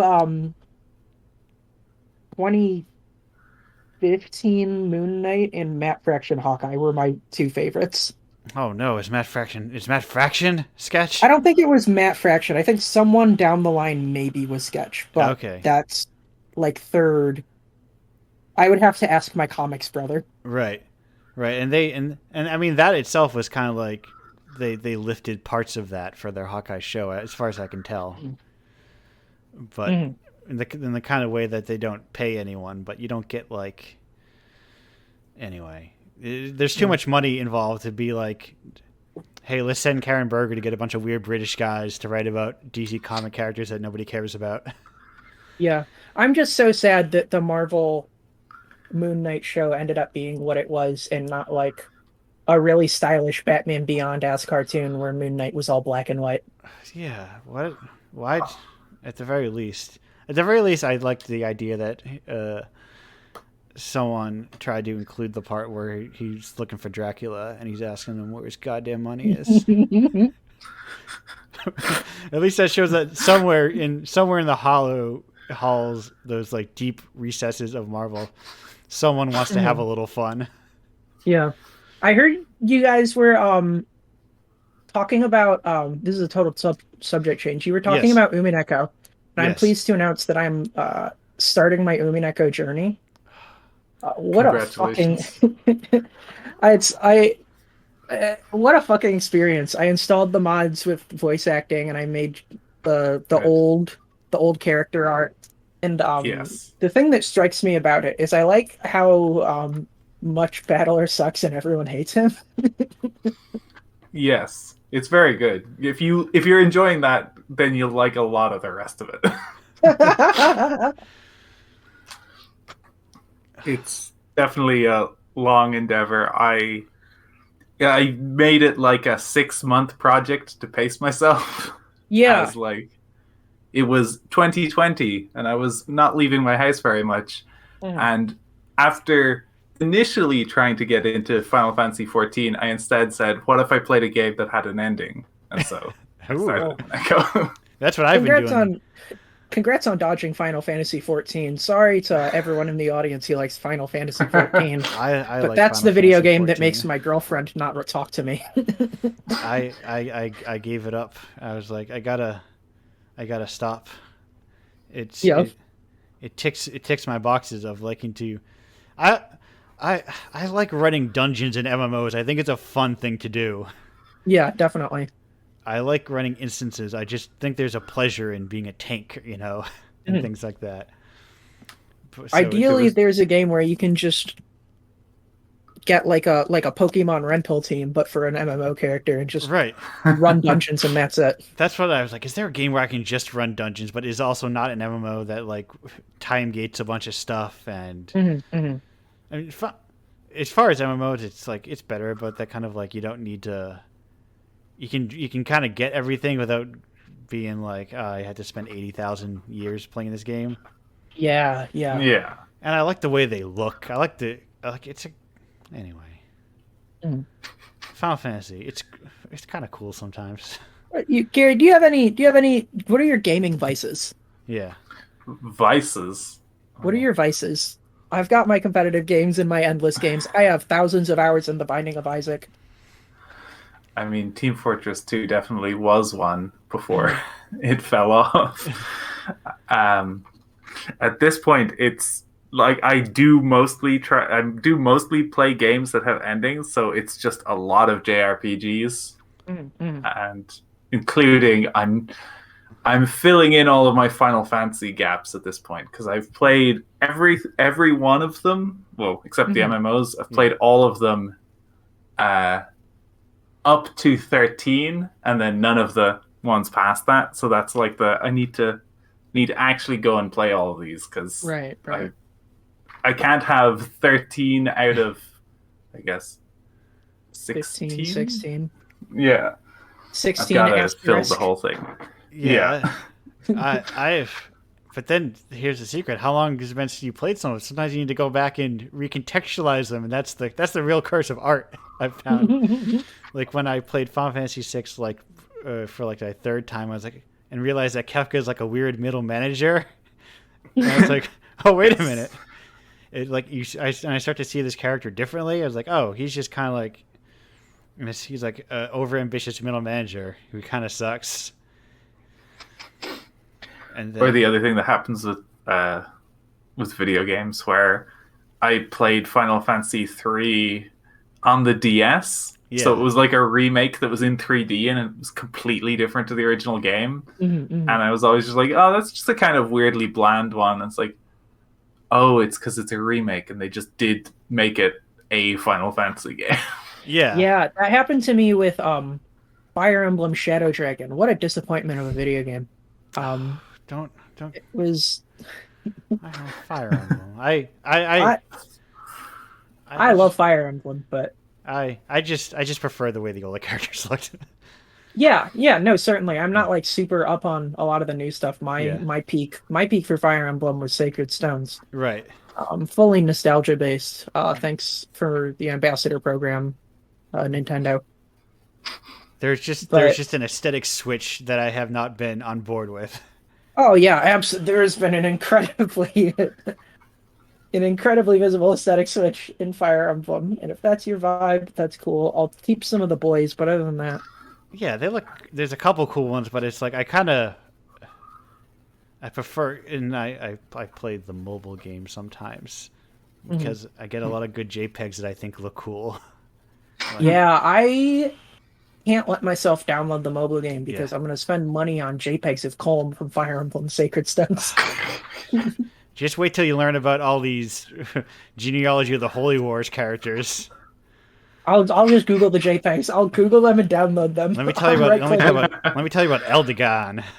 I'm right clicking my gotcha pulse. Oh, he's a what a man, that Eldegan or Eldegon. I forget how to say his name. Just like Mhm. peak blonde mullet dude who looks so serious.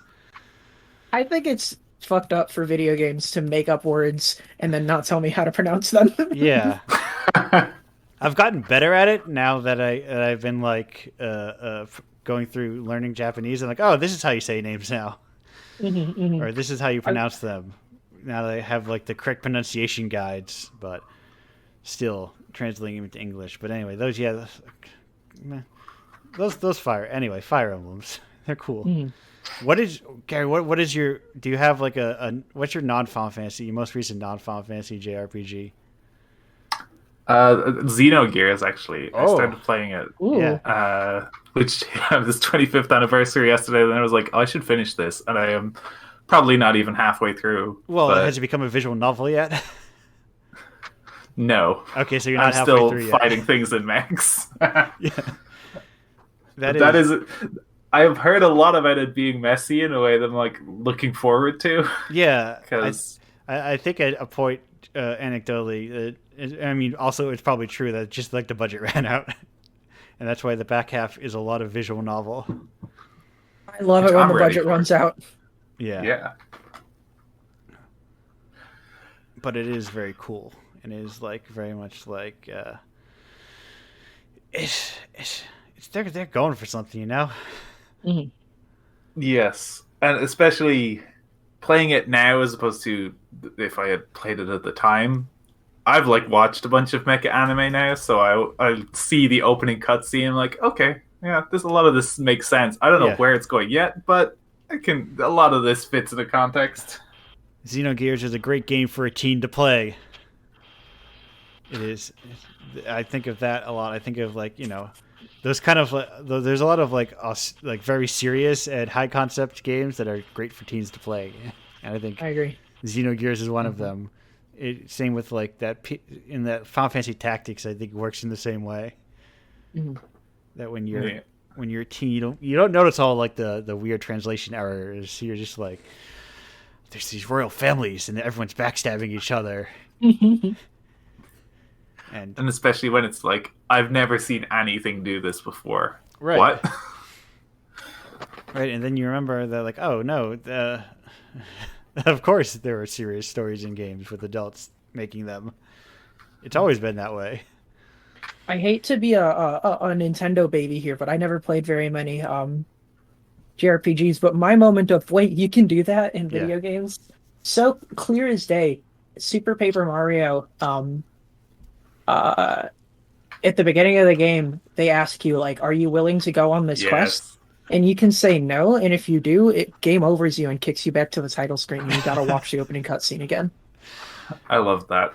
yes, yeah. It's a time honored tradition. The very first Dragon Quest game does that at the end of the Yeah. game, That's so fire, doing that at the end of the game. because like Oh, I believe yes, I'm like 99% sure it game overs you if he's like, oh, do you want to just join me? The Dragon Lord's like, would you rather join me in my quest of conquest? And you go, yes. That's so fire. Streets of Rage does this too, actually, but it does it in the best way. Because Mhm. it's like a 2D side-scrolling beat 'em up thing, and you get to the final boss, and he's like, "Do you want to just join me?" And if you say yes, it just kicks you back like a level or two. But if you're two players, you individually answer, and if one of you says yes and one of you says no, you have to fight each other. That's And so then sick. the one who joined the boss, then just gets kicked back 2 levels and doesn't have the other player anymore. You could, That's really So funny. good. yeah. There's like you could do things with video games, as it turns out. My favorite dialogue choice in that same vein well, actually the DS game Drawn to Life also did the if you say no the thing game overs. Um Huh. but there's in Cave Story in the fight where Balrog is like, "Are you gonna fight me with that little pea shooter?" You just be like, "No," and he's like, "Okay," and just leaves. You just skip the first boss fight. There's- Good shit. yeah. There's a lot of there's so much space to just kind of like make the player feel like an active participant, you know. Yeah, yeah, absolutely. Hmm. And even when like I think the first Deus Ex does a good job, at least in the way I played it, where I Hmm. felt like even if it was like linear, it felt like oh I was making choices and the game was like yeah that's fine we're cool. Hmm. Hmm. But anyway, we're cresting 2 hours on this show. The show's been running. The show's been going. Yeah, we've been indie pockling. Yeah, I Yeah. had Apocalypse for a while. I try to keep it to a reasonable length. I think that was originally an hour, but sometimes it's like I said, this guest segment sometimes goes a very long time. I talk a lot. My bad. But We have a lot of opinions. yeah, I've had sitting in the back of my brain this whole time that game they made up in Smash where you throw the tree at each other. Yeah, hot potato. And and the question I got asked, one of my this is a question from Andrew. He's got to know. Have you ever created homebrew game modes within a game? Oh, absolutely, all the time. In Kirby Air Ride, my brothers and I would play in free trial mode, where you would just get to drive around the map, and there was a garage full of all the cars, and we would divvy up all the cars, and we would like have little places that were each our base. Yeah. And you just explore around the map, and then we would like sometimes go fight each other in the forest or whatever. Uh, it having mine that we did a lot was Smash Brothers Final Destination maximum items. I don't know if every Smash Brothers has this, but I think at least Melee has. You can Yeah. set percentage rate for drops of Yeah. every individual item, and Mhm. just throwing it up to 300% on the tiniest possible stage, so it's just raining stuff constantly, Mhm. getting in the way. Always a good time. Yeah, That's fun. the space of customization to be like because we had also played like Pokeball only matches where you cannot hit each other, you can only use Pokeballs. Yeah. You cannot even hit your opponent with a Pokeball. You may only throw Pokeballs and use the Pokemon themselves. Yeah. Here's a there is a melee side event. Smash players love to do this sort of thing called Cactuar Stamina Pancake, which is uh, I'm sending you a screenshot of the list of rules. It feels like explaining to someone the Undertale thing where yellow tires will zap you, Yeah. red tiles will burn you. Like there are sharks and purple tiles, watch out. It's like it's that, but for a like silly randomized competitive game mode in Smash. There's also been plenty of times where I've been like, hey, $5 money match, Wario Man Super only or whatever, stuff like that.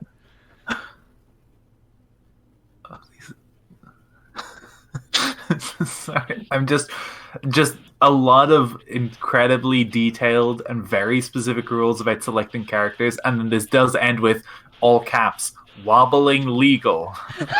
I do Yeah. not know what that means. That's very funny to not know because wobbling is a technique in Melee that the ice climbers can perform. Where if the ice climbers grab you and hit A in the right rhythm, it's an infinite combo, and they'll just smack their head into you forever, Nice. basically.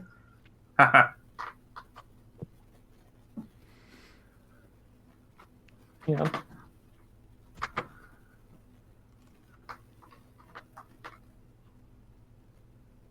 I have to pay attention, not just I have to host a show and not just read these rules. But yeah, My bad. there's so much like games are cool is what this show is trying to say. Uh, Mhm. I suppose I think that games are good. People should play them, Games and are very good. yeah, and Yeah. you find yourself like I think the games that tend to break through if you really like are like, I want to make a lot of money, I want to make a breakthrough game. The games that break through are not actually following trends, or even like following usually a this imagined linear progression of game design. They're usually just like inspired by whatever weird things that people like, and they are like bringing those back and like and like building them into their own thing. It's like why when I played roughly 10 seconds of Toho and realized that Toby Fox really liked Toho, and it's like Yeah. It's like, oh, right. People are like, I've said on that show before, it's the classic Star Wars problem where you see that like George Lucas likes old serials and samurai movies. People who make Star Wars now like Star Wars. Yeah. It's about like, there are games to be found within like your homebrew games that you play with your friends. There is absolutely. There is a way to just turn that into a game.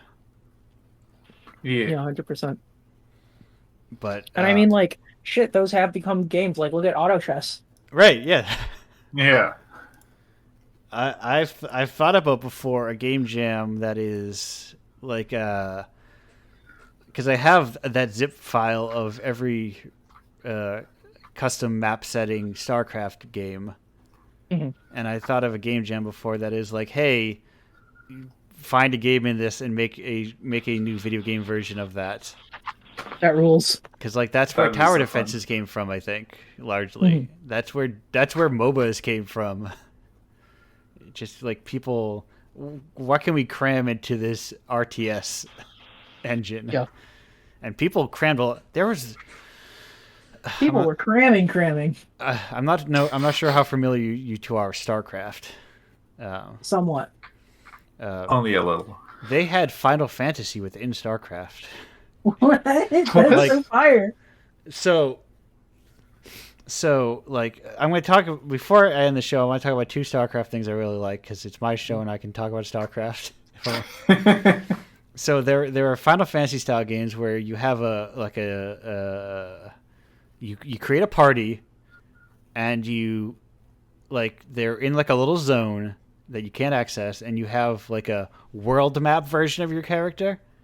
And when that encounters enemies, you go to a different zone, it spawns enemies, and it moves your party members over there, and you fight.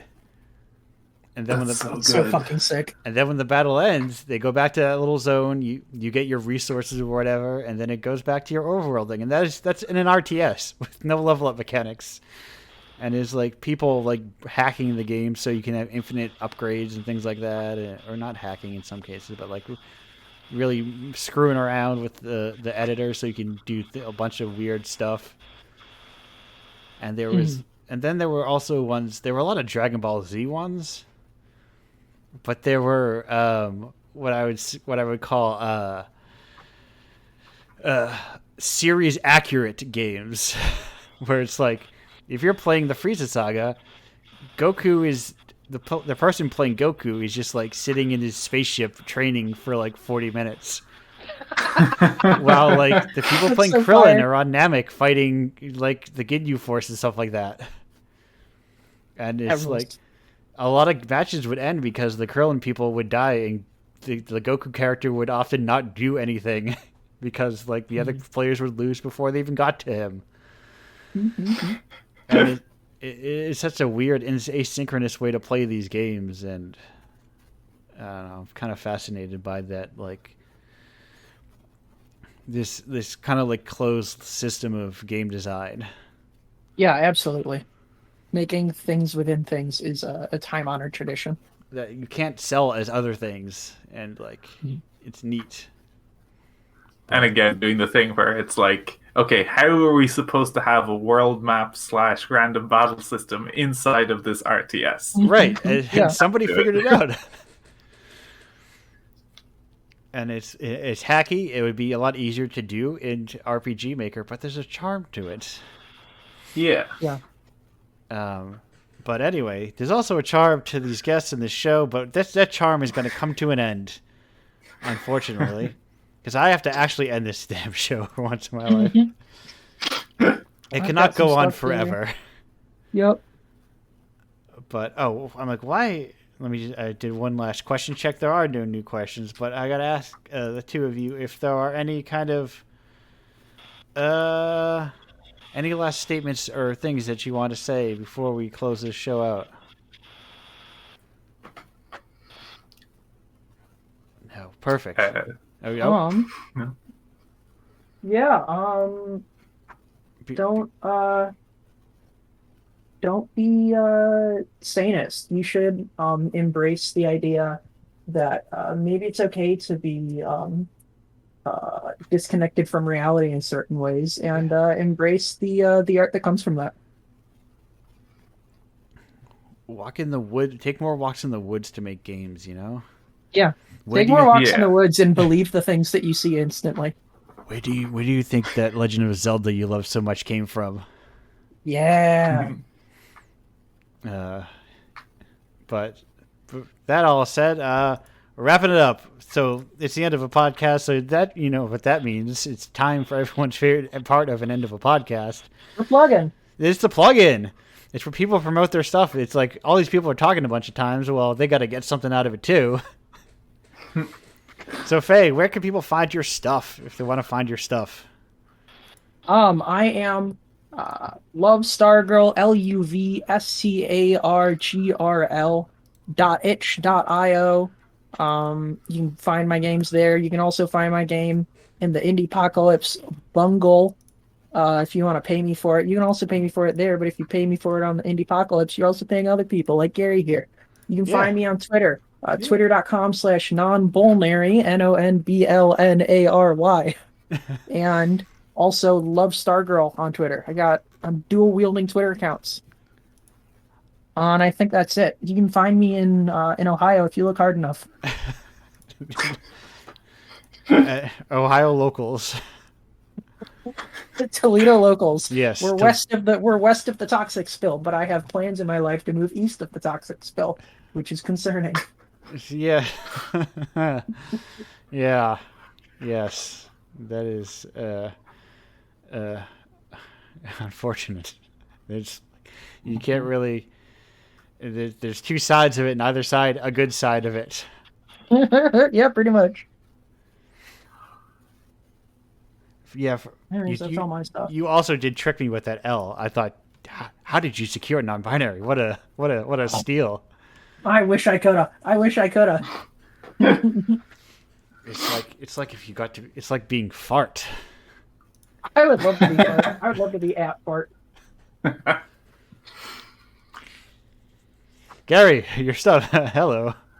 Yes, mine's a little bit easier, I guess, because I am super biased Gary on like Twitter, co-host itch.io, YouTube as well. I like put up Let's Plays of games on there, so I use the same name as much as I can. So it's pretty easy to find me in all those. Build the brands. I've been thinking about Let's Plays a lot more lately. Yeah, I was listening to a previous episode of this where you're talking about Let's Plays with the developers involved, and I was like, I should do that. Maybe people would want to do that.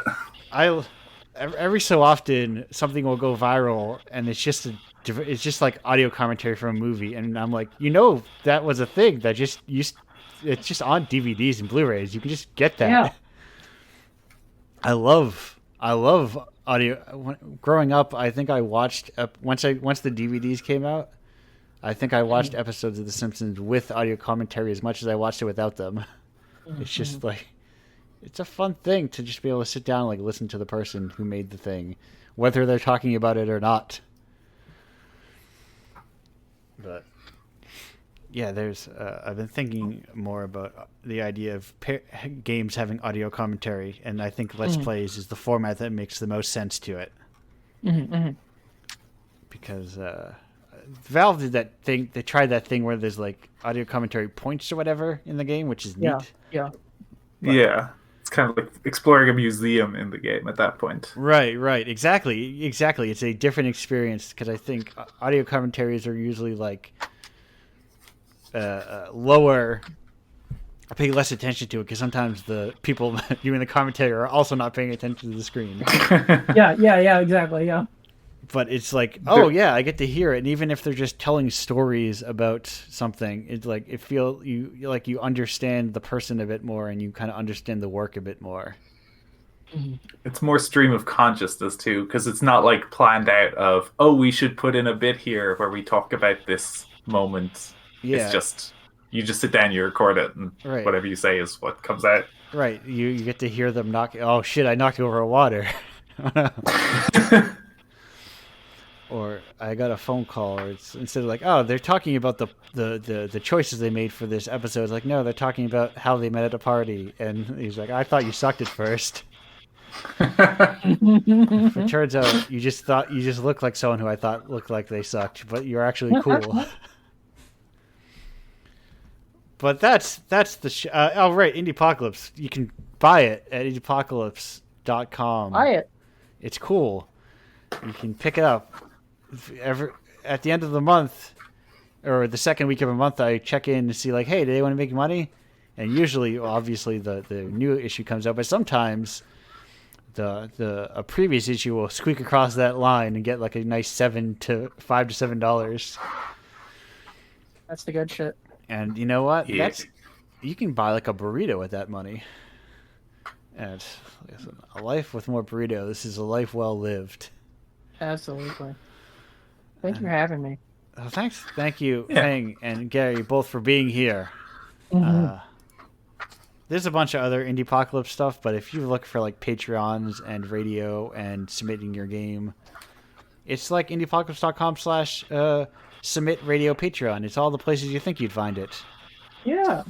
That's the URLs at its finest. Yeah, get a URL and buy a URL that is your URL, and just fucking. You don't even need to get a website. Just get a URL and just redirect it to things.